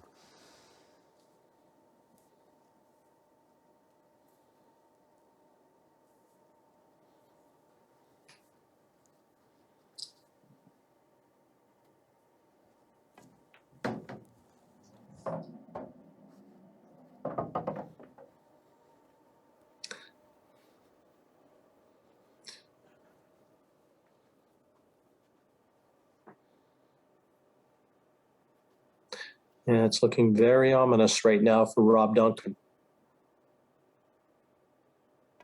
Got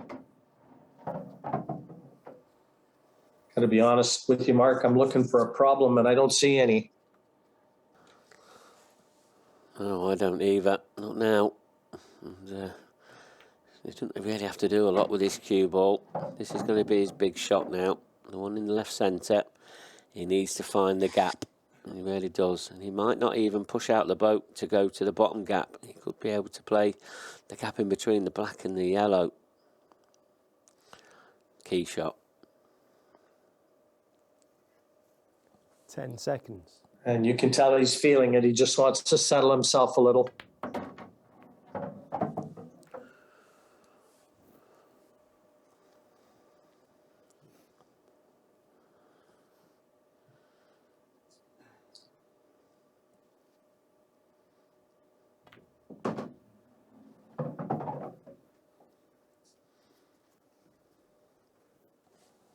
And he can drop onto that black to the bottom left. Just stay below the yellow. Checking that cue ball to ensure that. So this for a 4-0 win over Rob Duncan and right back in contention. Frame and the match. And down it goes, and 4-0 confirmed. What a timely effort from Andrew Hughes. 4-0 over Rob Duncan, and he played some terrific pool, and he couldn't have had it at a better time. Well, guys, Andrew Hughes right back in the hunt. Yeah, played well, Jim, didn't he, Andrew? Oh, so Yeah, yes, he did. And never thought he'd win 4-0, Mark, did you? no, we didn't. Not after his first match against Morgan. He just thought he'd sort of lost his head a little bit more than anything, but he hasn't. He's come back. He's had two match rest, and that's what probably did him some good, just to sort of get his composure back. And we just saw how he can really play 4-0. If I can remember, when he played before, did he have a slow start last time, Andrew Hughes, did he? When he played, I He won think 3 out of 3. He won the last 2, didn't he? Yeah, but he probably just wanted to get used to the conditions. Pretty much, that's what you're saying. But he won 3 out of 3, and it's good to see him back. Yeah, he played well, didn't he? But it means that Morgan's through now. So obviously Craig or Rob, they can't catch him now with anything. But what could happen is that, because it's going to be Craig Marsh against Andrew Hughes, That's in our next match, isn't it? our next match up. And So if whoever Craig wins- Marsh wins, he'll have to wait for the last match between Rob and Morgan to see what really happens. There's the table coming up here, Mark, if you can talk us through it, yeah? Yeah, so Morgan, he's through to the Event 2 final now, so he's pretty much safe. But Drew Hughes, we're not sure who's going to win. I mean, obviously Drew can't win the group now. Well, he can if he wins 4. So he's got to beat Morgan 4-0 to win the group. Which, you know, the way Morgan's been playing, it's going to be a pretty tough ask. Yeah. But Craig Marsh, he's got Andrew Hughes next. He has to beat Andrew Hughes to stand any chance of getting through. Yeah. You know, when we had 8 players left and the bookies done their anti-post book who's going to win the actual grand final on Sunday, Morgan, I don't know if you know, it was 25 to 1 to win it. Yeah, it it was was. the I remember outside of seeing all the 8. Because you said to me, didn't you? Yeah. Morgan's 25 to 1. And I said, well, that looks a bit of a big price, but we never thought no more of it. So if he did happen to win the final on Sunday and how he's playing, there's no reason he can't. No. It would be a shock, wouldn't it, in the world of pool? Yes, it would be, yeah. The amateur sort of qualifier winning a major tournament, it really would. Yeah. But yeah, he's closer to it now. It could possibly happen. It's closer, yeah. So our next match on in 3 minutes' time, we've got the Buddha against Drew Hughes. Whoever wins this, I think they could qualify for the final. See you in 3 minutes.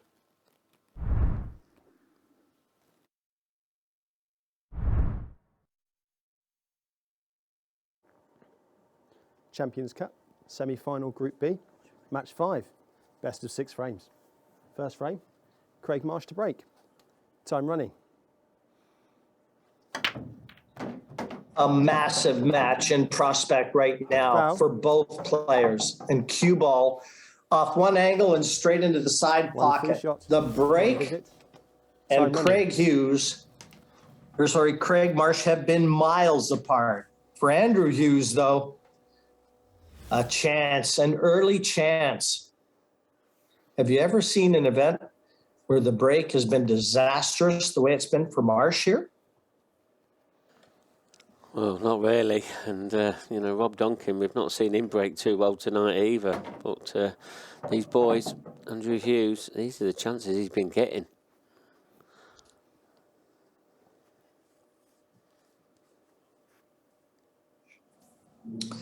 Yeah, and both of these guys, they know they've got a chance. But they both need emphatic wins. Only one can do the dance.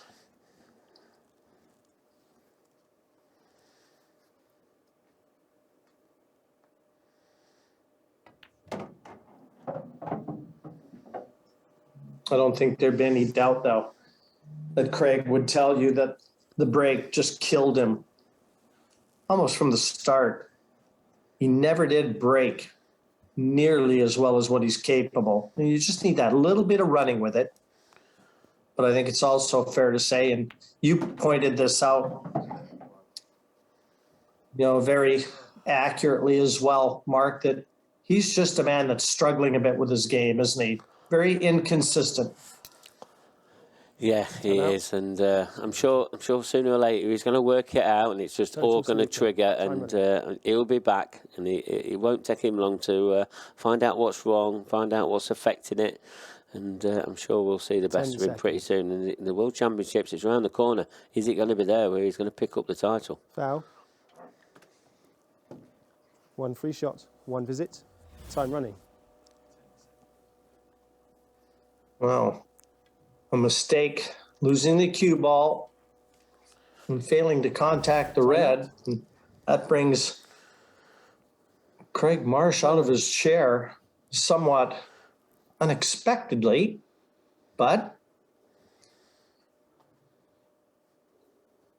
we saw that head shake quite a bit 10 when seconds. Andrew was playing Morgan McInnes.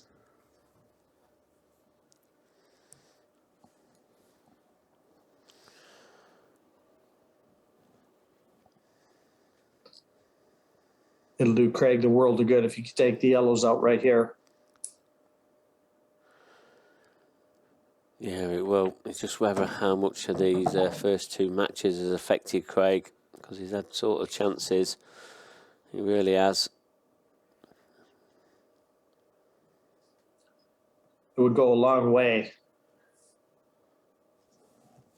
to talking about this man's ability, though, because we all know he's been far from his best, and if he can still get through and qualify to Sunday's final, that's quite a testament to the man's game.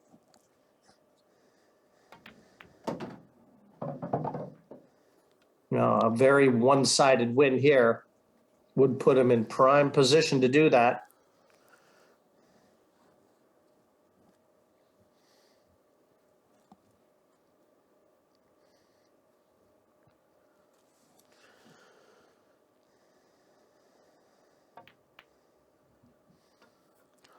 Oh.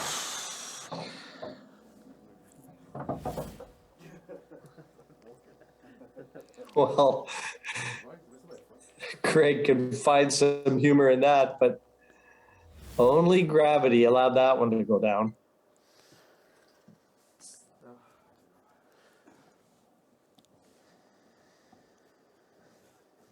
Total snooker. Andrew Hughes notes Craig Marsh as his favorite player on his 10 bio. seconds. How difficult is it to go out there and face your favorite player? Wow. How difficult is it for your fan to do that to you? Wow. Yeah, Craig can't believe the way things have gone for him tonight. Just can't believe it. Frame. And still a good shot made on that final black, and it is Andrew Hughes against his favorite player, securing frame number one, and with it the 1-0 advantage. But a difficult pill to swallow, that one. Yeah, that's going to be hard to come back to, especially when it's Andrew's break next, is it? You're going to come back to the table 2-0 down. Wow.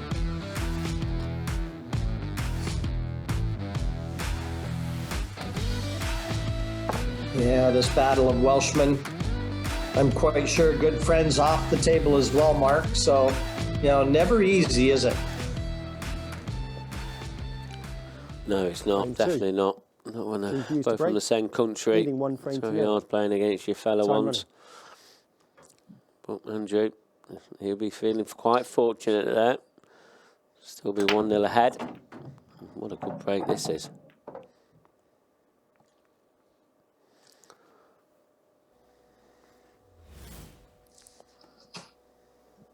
Well, he'll be looking for a good starter, but a powerful break.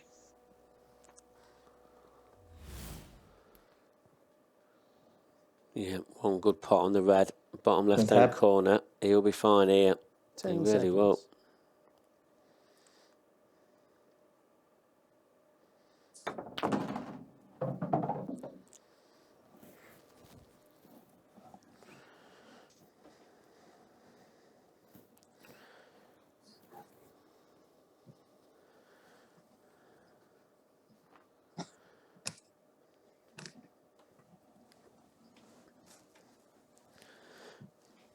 His eyes darting around the table, just seeing the path he wants that cue ball to take.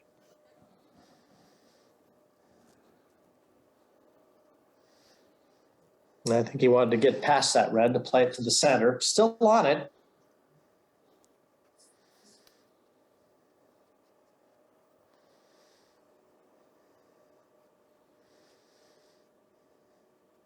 10 seconds. So, extension call. He's got to be a little careful, mindful of that shot clock. Yeah, calling for the extension wisely. Needs that little extra time.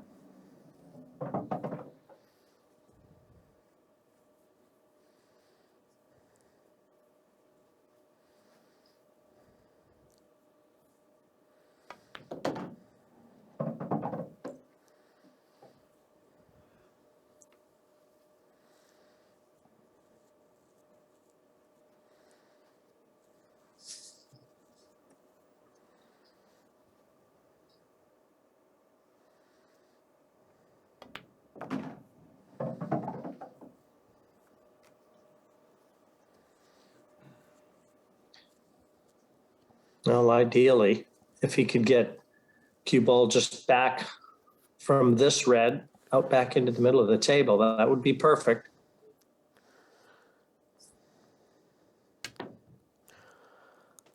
So, well, just when you thought it was safe to go back into the water.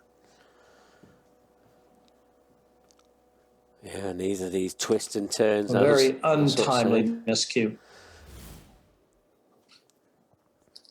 Yeah, and is that a twist for this match?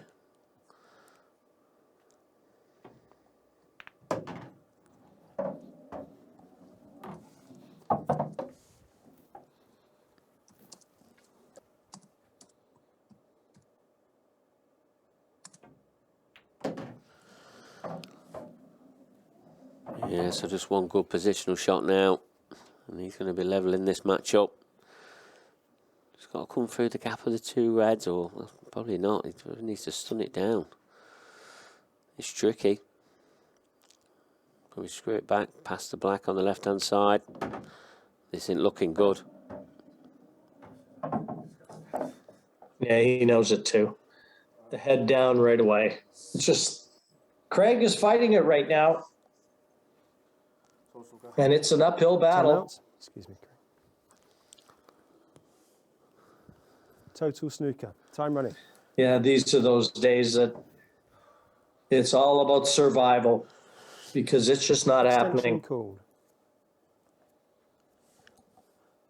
No, it's not. And it's going to be hard to get this white ball safe. I mean, trying to rest up behind that yellow on the cushion is the ideal shot. But he knows if he overhits it, he'll be leaving that one in the right centre.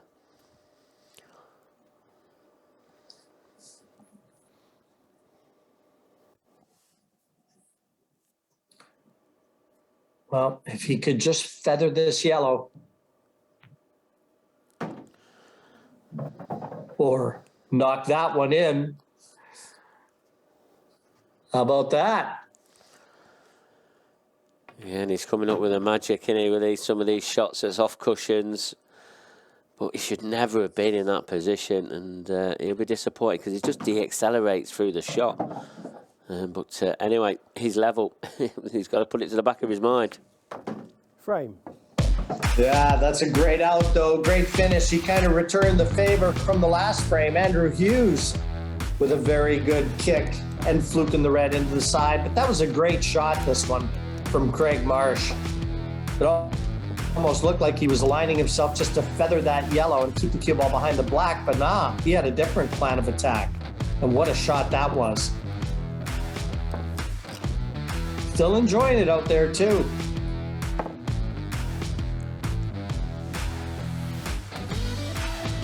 Yeah, he's trying to keep his spirits up somehow, isn't he? With all the things that are going wrong with his sort of cue action. He's Craig just going to Marsh keep break. trying. Scores He's are going tied. to just 1 frame keep all. trying to pot these balls Time and running. get enough frames to win this match.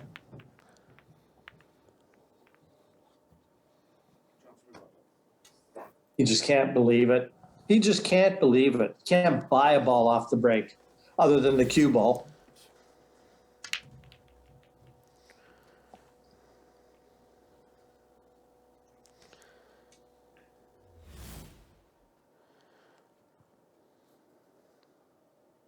Ten seconds. Yeah, he looks on.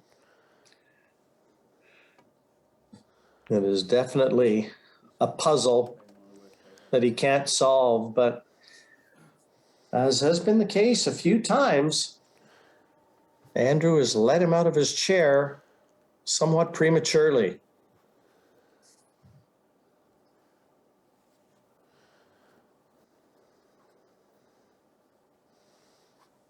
Ten seconds.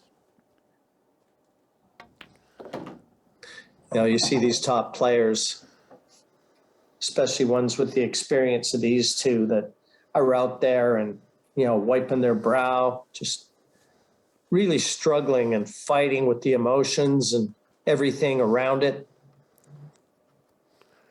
It can be such a cruel game, but it can be so rewarding. Yeah, and I think that's probably the best way of explaining how this game is. It really is. But Craig, he's looking good here now. Surely. Or have I just given him the commentator's curse?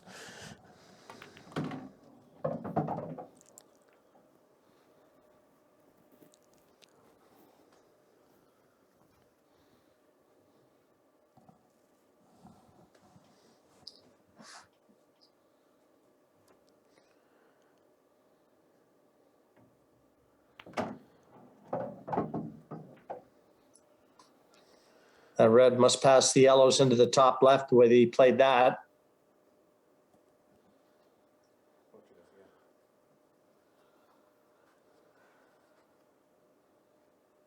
And I don't know if he's got the angle. You can see there that it does go, but 10 I don't seconds. think he can get through to that red that he'd Extension. like to have played to the top right corner. So it might be a different path to the finish line here. We'll see how he sees it.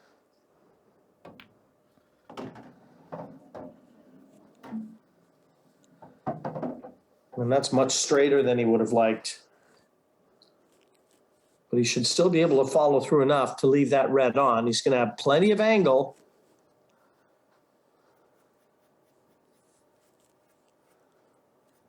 And stay over on the right-hand side 10 of the seconds. table for the final black.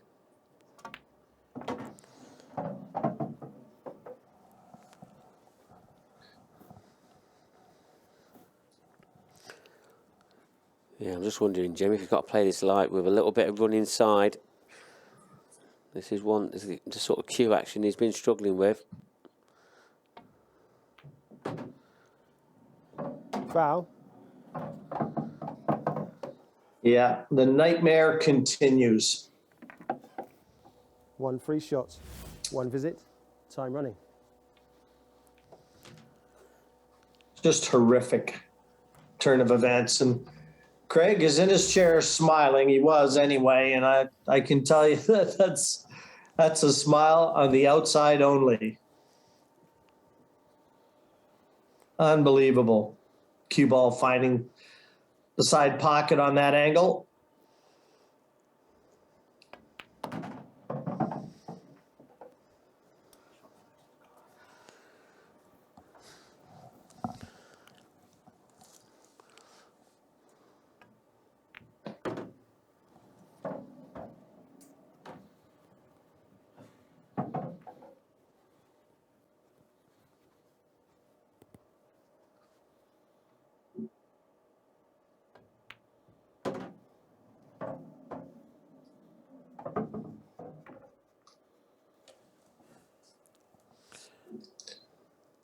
You never ever wish your opponent any bad luck. You just want to give a good account of yourself. But it's difficult to erase memories like that.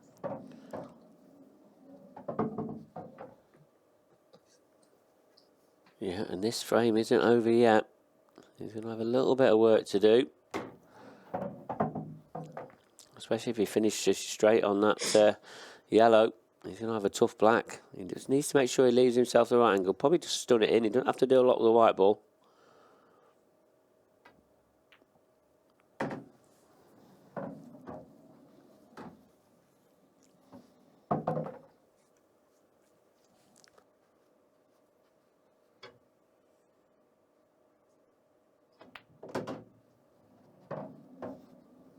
Yeah, he made sure not taking that cue ball anywhere near that side pocket, didn't he?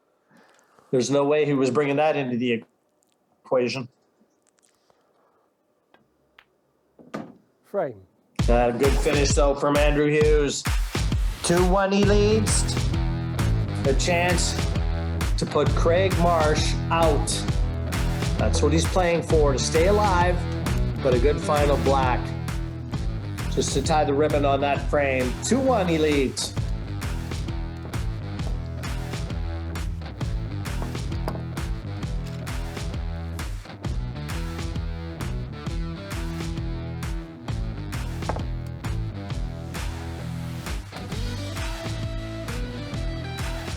And for those of you tuning in, may or may not be aware that I'm actually Frame 4. looking at this from the other side of the Atlantic. Time running.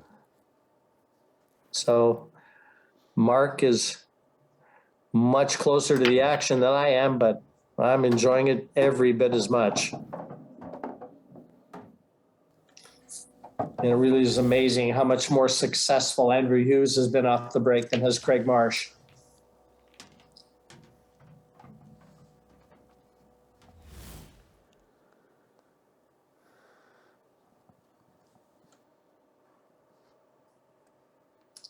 Ten seconds.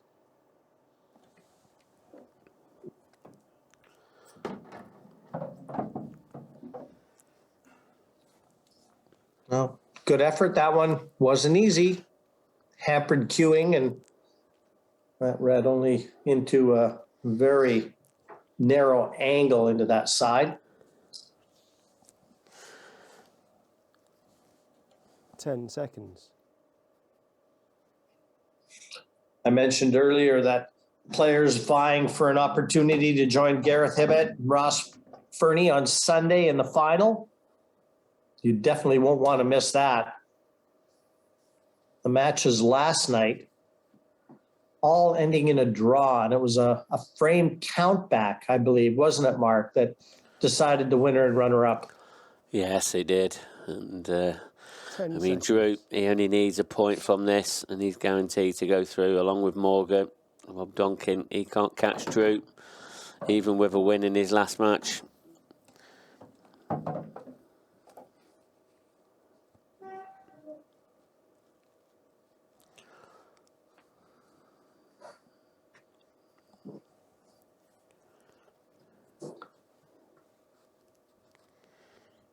So this 10 particular frame, the elusive third frame that Andrew Hughes is targeting.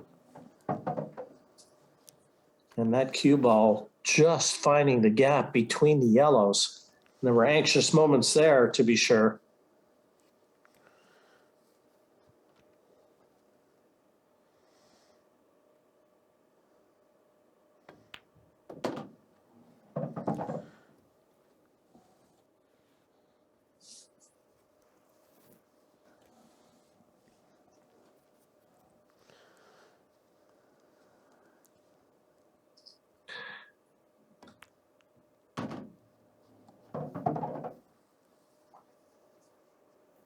Nice angle on this last red. Just bring the cue ball around. Black to the same pocket.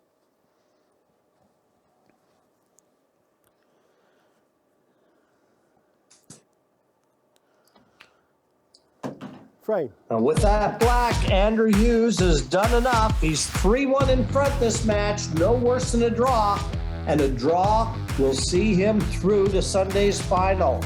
3-1, he leads Craig Marsh. Andrew Hughes joining Gareth Hibbett, Ross Fernie, and Morgan McInnes.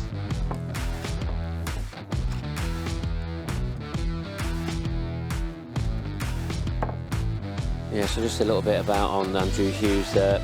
So he has got his point now. I mean, if Rob Donkin does, if this match ends 3-3 and then Rob Donkin does win his next match 4-0, there will be level. But Andrew Hughes will go through because he beat Rob Donkin tonight. Foul. So, and we've just put a little notice on the screen there. There will be some engineering works on Sky. So if you do want to continue to watch the action tonight, just go to sportystufftv.com. Oh, sorry, sportystuff.tv. I apologise.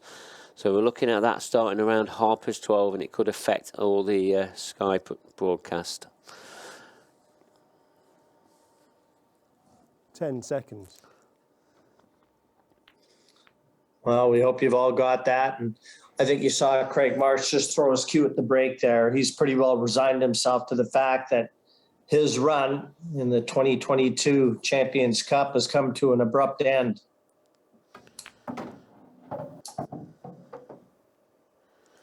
But you know, he'll be wishing his countrymen all the best. Yeah, we will. But Craig, he's going to get another chance in Event 3, and I've just been thinking about the players in Event 3. We're going to have Dunster, we're going to have Farnsworth, we're going to have Marsh, we're going to have Davis, we're going to have Donkin. Honestly, the list is endless. It's going to be so tough. And there's only going to be one place available for one of them players.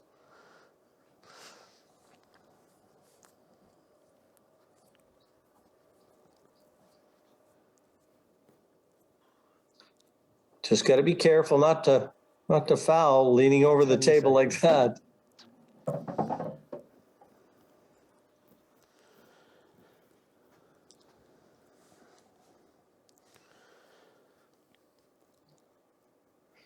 Yeah, and he saw it last night, Jim. You know, with Gareth Hibbert, he lost his very first match, and he still qualified. And we're going to see the same here with Andrew Hughes. Lost his very first match, and he's qualified. Well, when you get beat 4-0, you're up against it. That's your mindset. You know, you've got to throw your cue at it. You've got to make things happen. I mean, came right back with a 4-0 win over Rob Duncan. That was huge. That got him right back into contention. Yes, he did. And deserves his place, and it looks like he's going to be continuing it and going out for the win. Just a little bit short. Got a bit too much into that. But I don't expect him to miss this one. He looks really settled now.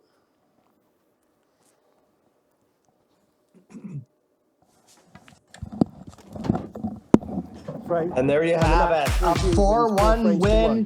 Andrew Hughes over his countryman Craig Marsh. Andrew Hughes will be through to Sunday's final along with Morgan McInnes.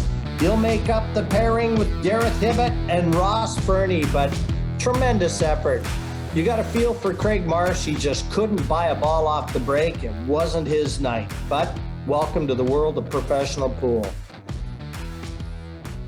Yeah, and welcome to the professional world of punting as well, because tonight the two outsiders have gone through already to the final. Last night, the two outsiders, before the semi-final started last night, the four favourites, who were the front four in the betting, have all disappeared.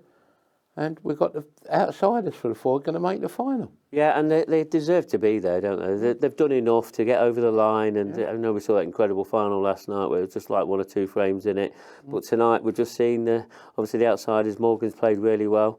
And Drew, we thought he was dead and buried after the first match against Morgan.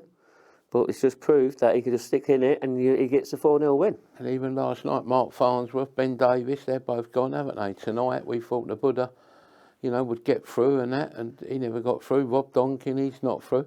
Strange game, Paul, isn't it, Mark? It really is, and sometimes it's not always about the favourites. As the betting partners have found out, it can be about the outsider, and we've seen that happen tonight and over this course, to the latter stages. Because we didn't really see it in the group stages. The favourites near enough got through most nights. Yeah. But as it's coming to the semi-final stage, there's been a few upsets. And as you was commentating there, the caption come up on the screen about the Sky. Got a bit of a problem, haven't we? Around about 12:30. Yeah, around about 12:30. So Sky, they're going to be doing some sort of technical works, I think, just to try and improve their broadcast. So if you want to continue to watch this action, just watch us on sportystuff.tv, where we will be able to get the last match. Might not last that long, mightn't it? Might only last 5 or 10 minutes, mightn't it? On Sky. Yeah, half hour max. Or a couple of minutes. Yeah. Let's get this last match on, shall we? Yeah, let's do it. That's fantastic. Let's go to a commercial break then, and when you come back in 3 minutes, we've got the finale of the evening, but we already know who's going to make it through to Sunday's final.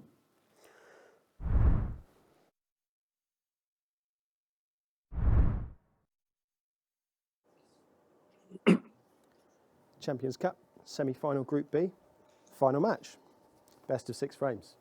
First frame, Morgan McInnes to break. Time running.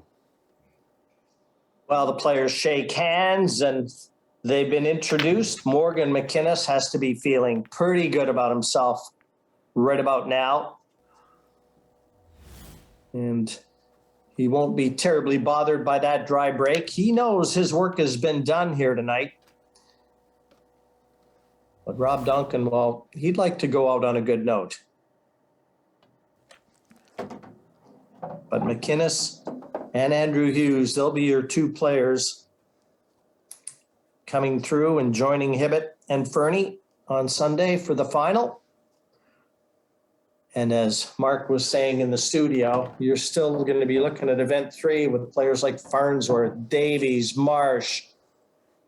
And the man you're seeing right now, Rob Duncan's still so much in the way of fireworks that we're going to be able to sit back and enjoy. And Mark, pool just keeps getting better and better, doesn't it? Yes, it does. It really does. It just produces everything at the highest level, and all the twists and the turn. And that corner pocket with Rob Duncan. What's going off in that pocket with him? Wow.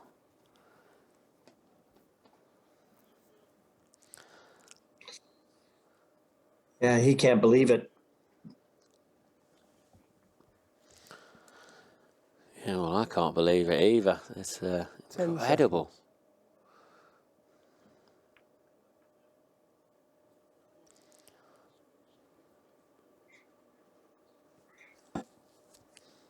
And Morgan just trying to get that yellow into a position where he can play a skill shot, I assume. I think he's left him Or a is gap. he hasn't. Oh, well, almost inexcusable to get Rob out of his chair with that red, because he certainly didn't intend letting him see it. No, he didn't. He's opting for the tougher part of the 2.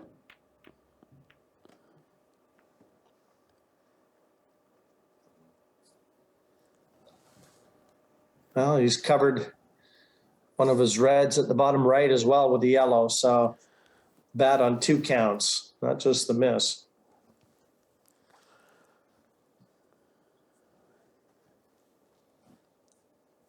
10 seconds. But I don't think either player will be feeling too much pressure right now. As we've said, the results have already been established.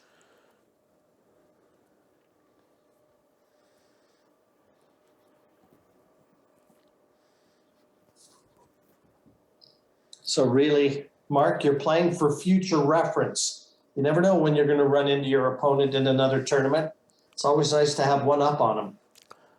Yeah, absolutely. And you know, they could easily meet each other again in event 3, and it just might make all the difference. You just never know.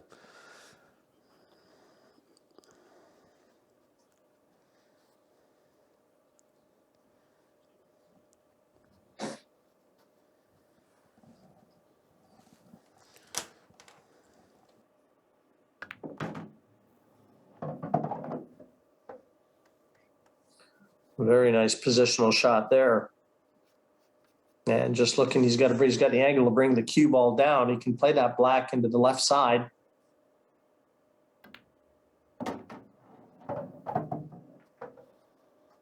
Beautifully judged. Well, much better time at the table on that instance for Rob Duncan, and he takes frame number 1. And that's the lead, 1-0.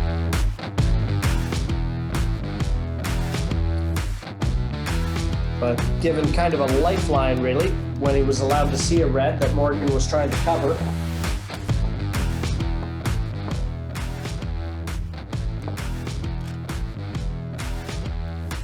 And Rob will break in frame number 2.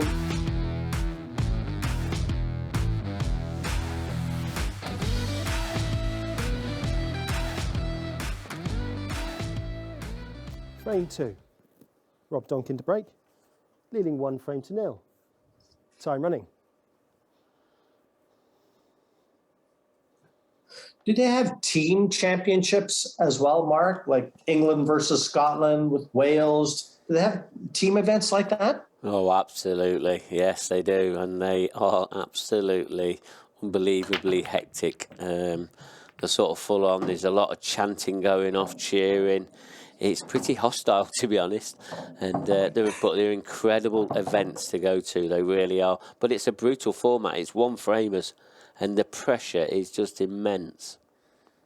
And it's so much more difficult, isn't it, playing for your country than playing for yourself? You play a bad innings, well, you got to go back and answer to 10 seconds. your fellow countrymen, don't you? So a lot more pressure, like you say. But I mean, these guys are playing for a lot of money. There was 32,000 pounds up for grabs, 10,000 to the top end. So, you know, they're going to be handsomely rewarded, the final winner. Yeah, they are. I mean, they're even still playing for decent money now. Extension call. Good money in the pool world, and a chance to win some of that £10,000 already. So.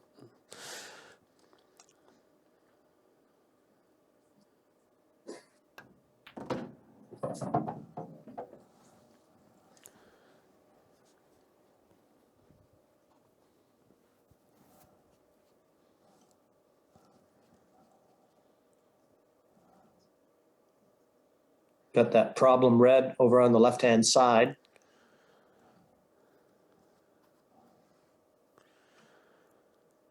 Ten seconds.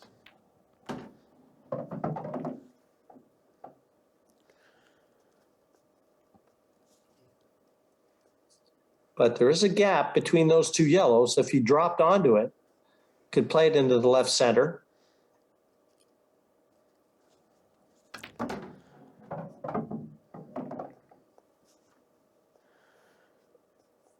So this shot is really going to be the key red. He's going to need the angle on that second to last red to get into that area I alluded to.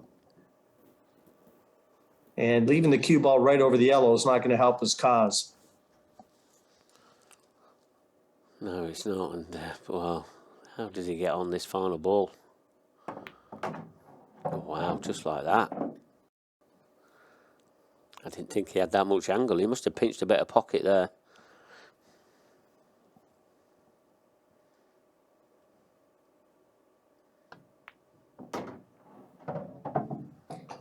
Again, an example of what a pure shot maker Rob Duncan can be.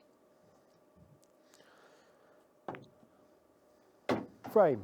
From nowhere, he produces a clearance. A little bit of Duncan magic. And we all knew it was there. He's just waited a little too long to produce it. But 2-0, he leads McInnes.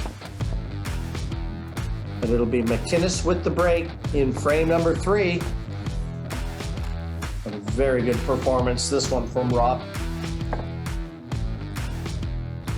Make that drive home a little easier, I'd wager, Mark. Yeah, it will be. But no doubt we'll see him come back. He'll be bouncing back. 3. Morgan McInnes to break. Trailing 2 frames to 0. Time running.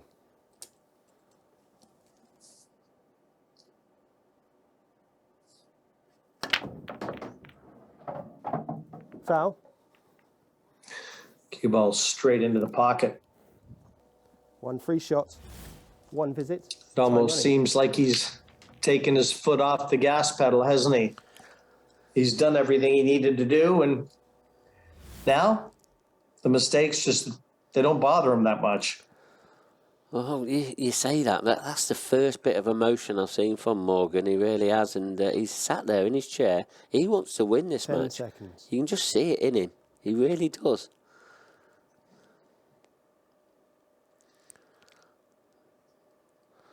Wow, and that's not the best opening shot there from Rob.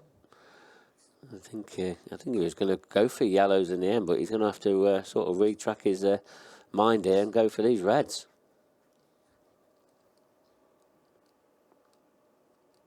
10 seconds.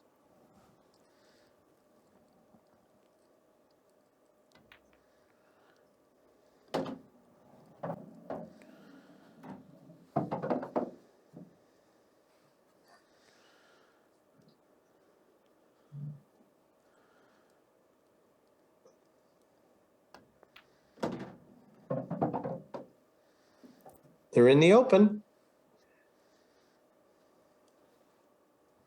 Just needs to wear his potting shoes.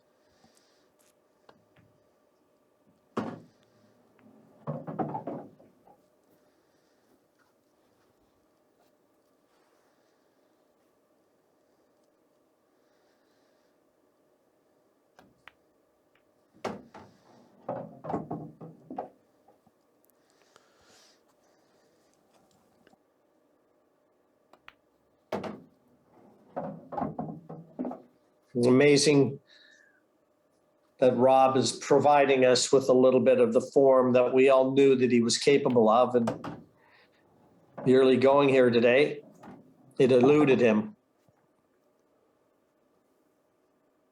I mean, he had a 4-0 defeat at the hands of Andrew Hughes.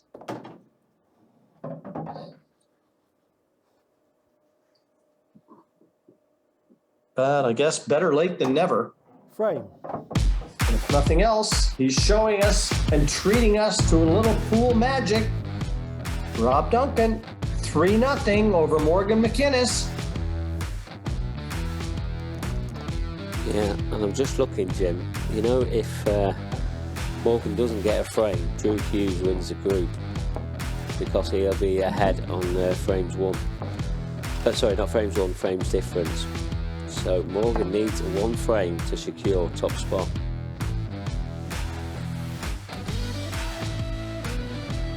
But either way, both are through.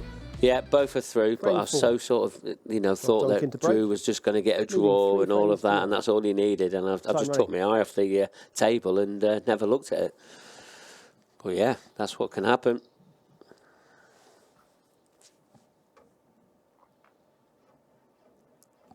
Well, Morgan is fully deserving of winning the group. Of that, there's little doubt. I mean, he handed Andrew Hughes a 4-0 donut.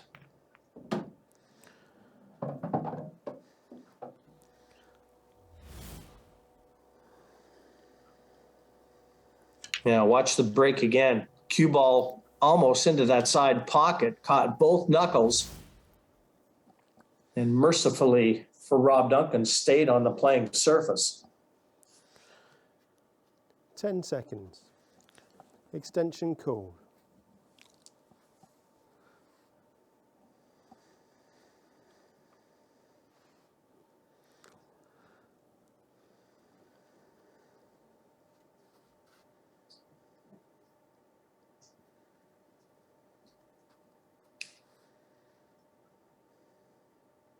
Got to maneuver that cue ball around.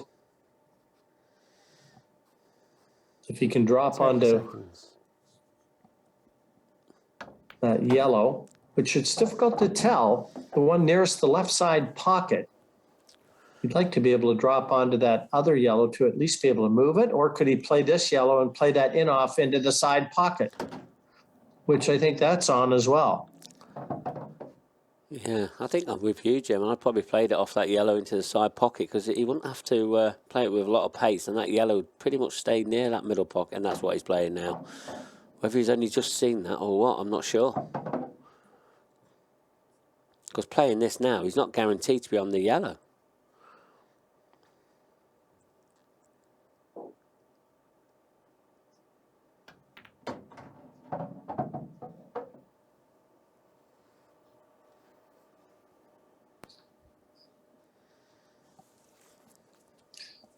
Well, he's got the long straight yellow bottom right.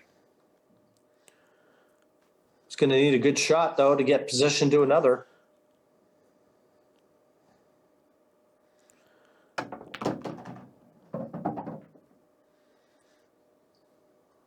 Oh, you saw some cue power there. I can guarantee that if this yellow goes into the bottom left corner, that wasn't the intended plan. He just screwed that. That cue ball almost looked like a ping pong ball the way it flew back off that yellow.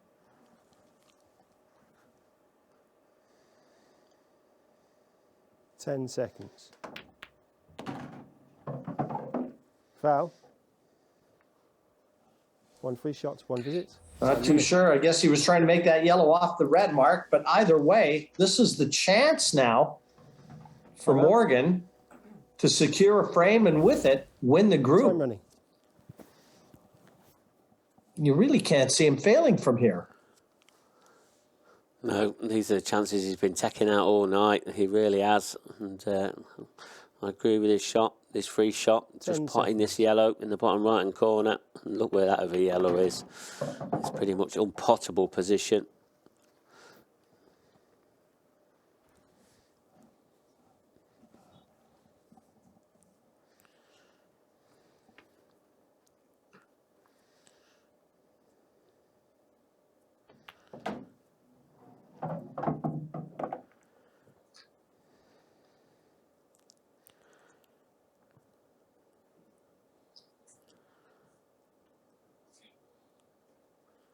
Just off straight on this. Forcing it. Yeah, dropping onto that Shot red, clock, please. into the right center.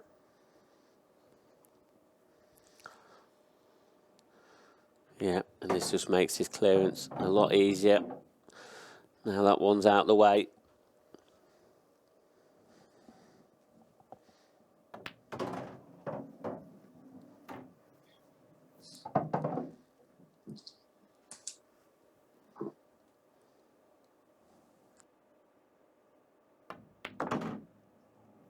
Look out. Look out. Oh. Well, can't be easy. Into a blind pocket, thin cut.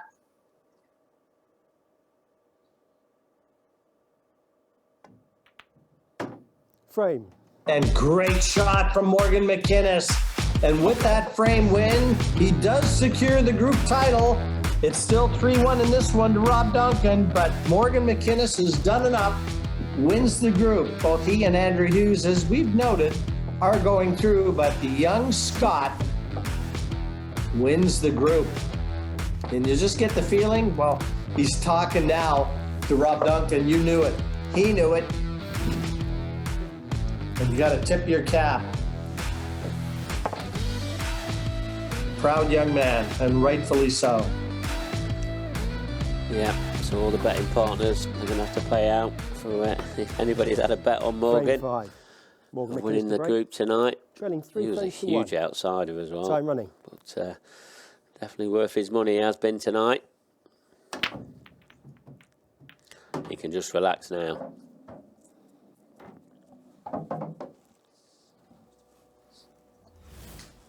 Well, I think that was the key to his success all evening, Mark, is between the four of them, he looked the most relaxed. He was on a mission, and he never really faltered from that course, but looked extremely confident, assured.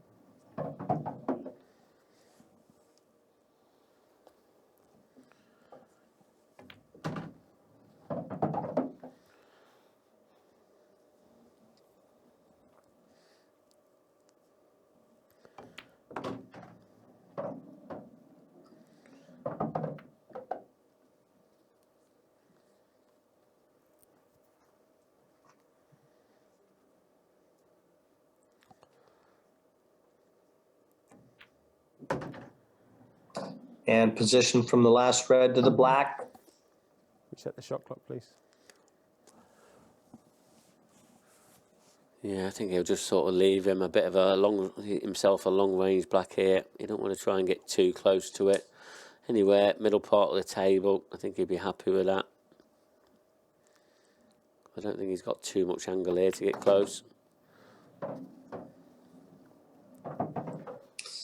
Nice look at his backhand there too. Nice relaxed grip, and he releases the cue. Frame. Dead center of the pocket. 3-2. A chance even to pull out the draw so that his night would have no blemishes. Morgan McInnes, the man of the moment.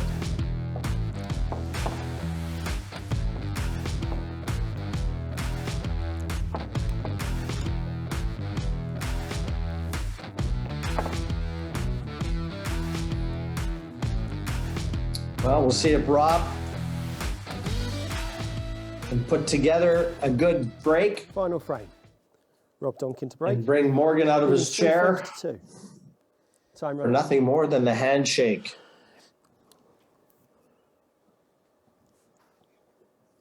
Our last frame of the night.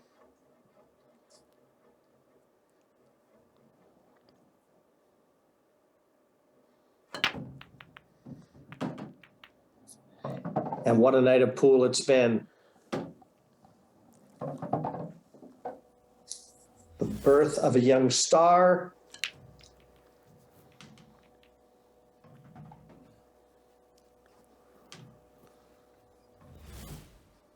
Yeah, and you've got to say, Jim, he just looks really comfortable in this studio setting. He just loves 10 this seconds. arena. He's got a good record in here. You know, he's won that IPA amateur title. And now he's won this group to get to the Event 2 final. What is he going to be producing on Sunday? Well, from what I've seen, it shouldn't be much of a shock anymore. I mean, that first match, even if you harken back to tonight, the very first match that we showed, you know, 4-0 over Andrew Hughes. Andrew Hughes is the other player through, and well done to Andrew as well. If he's listening, you know, congratulations and good luck on Sunday. But, you know, the way that he played, he was absolutely flawless against Andrew Hughes in that match. And that really set the night out, didn't it? It sent the message that he was going to be the man to beat tonight, and he lived up to it all.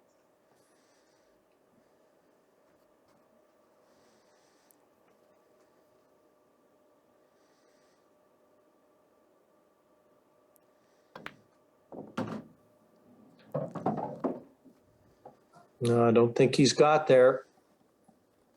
Total snooker. Yeah, a little. It wasn't going to be easy for Rob. And he has shown us some brilliance tonight as well. I feel a little sorry for Craig Marsh. Just nothing went right for him. His break totally deserted him, as good a player as he is. Foul. 1 free shot. 1 visit. Time running. Yeah, Time out. but I'm sure he's going to bounce back, just like Rob will. We're going to see a lot more of them on these TV screens. They're too good of a players not to be back on this TV. They really are.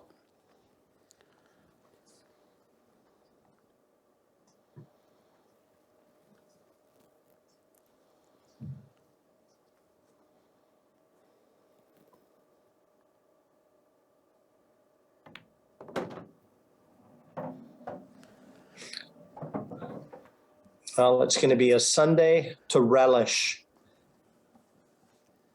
Over here in North America, it's Super Bowl Sunday. There, it's going to be Super Pool Sunday.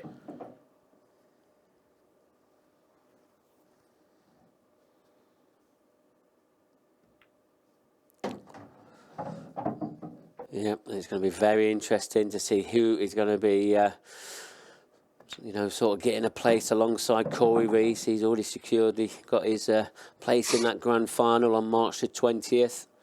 Who is going to be the next player? You're going to have to join us on Sunday to find that out. Well, this is like connecting the dots for Morgan.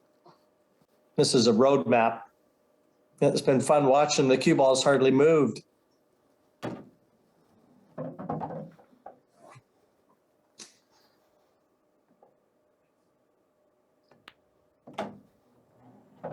And what a fitting end to a night that he owned. Frame. And Morgan Draw, McInnes 3 pulls frame out goal. the draw against Rob Duncan.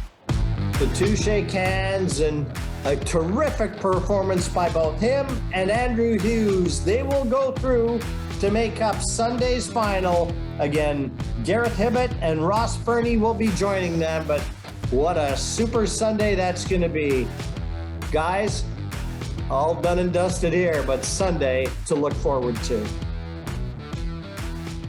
Yeah, many thanks, Jim. Great commentating tonight from yourself. And well, end of the night, Mark. What's the What's your thoughts on tonight? Well, 2 outsiders have gone through. We mentioned it in our previous sort of chat, and credit to both of them. And I'm sure they're going to cause a bit of a stir in Sunday's final. Hibbert, Fernie, watch out! It's going to be some final.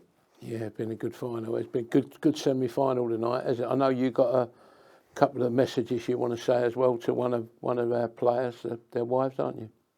Yeah, I just want to sort of wish Mark Boyle and his wife Laura all the best. She's currently in hospital at the moment, and just hopefully she makes a speedy recovery and all goes well. So all the best from the IPA Sporty stuff, 8 Live, the production team and everything like that. We're thinking about you, and hopefully everything goes well. Yeah, I could second that as well. That's from everyone here. So please God, everything goes well there as well. But we haven't got a lot of time this evening because Sky, we don't know whether we're coming off air or on air, do we? So I don't think we've come off yet, haven't we, on Sky? But it could happen any time now. But from all the production team here, as I say every night, and for our referee Ben Taylor, for Anthony, Jim White, Mark Pickworth, and everyone involved, we've had a real great night this evening.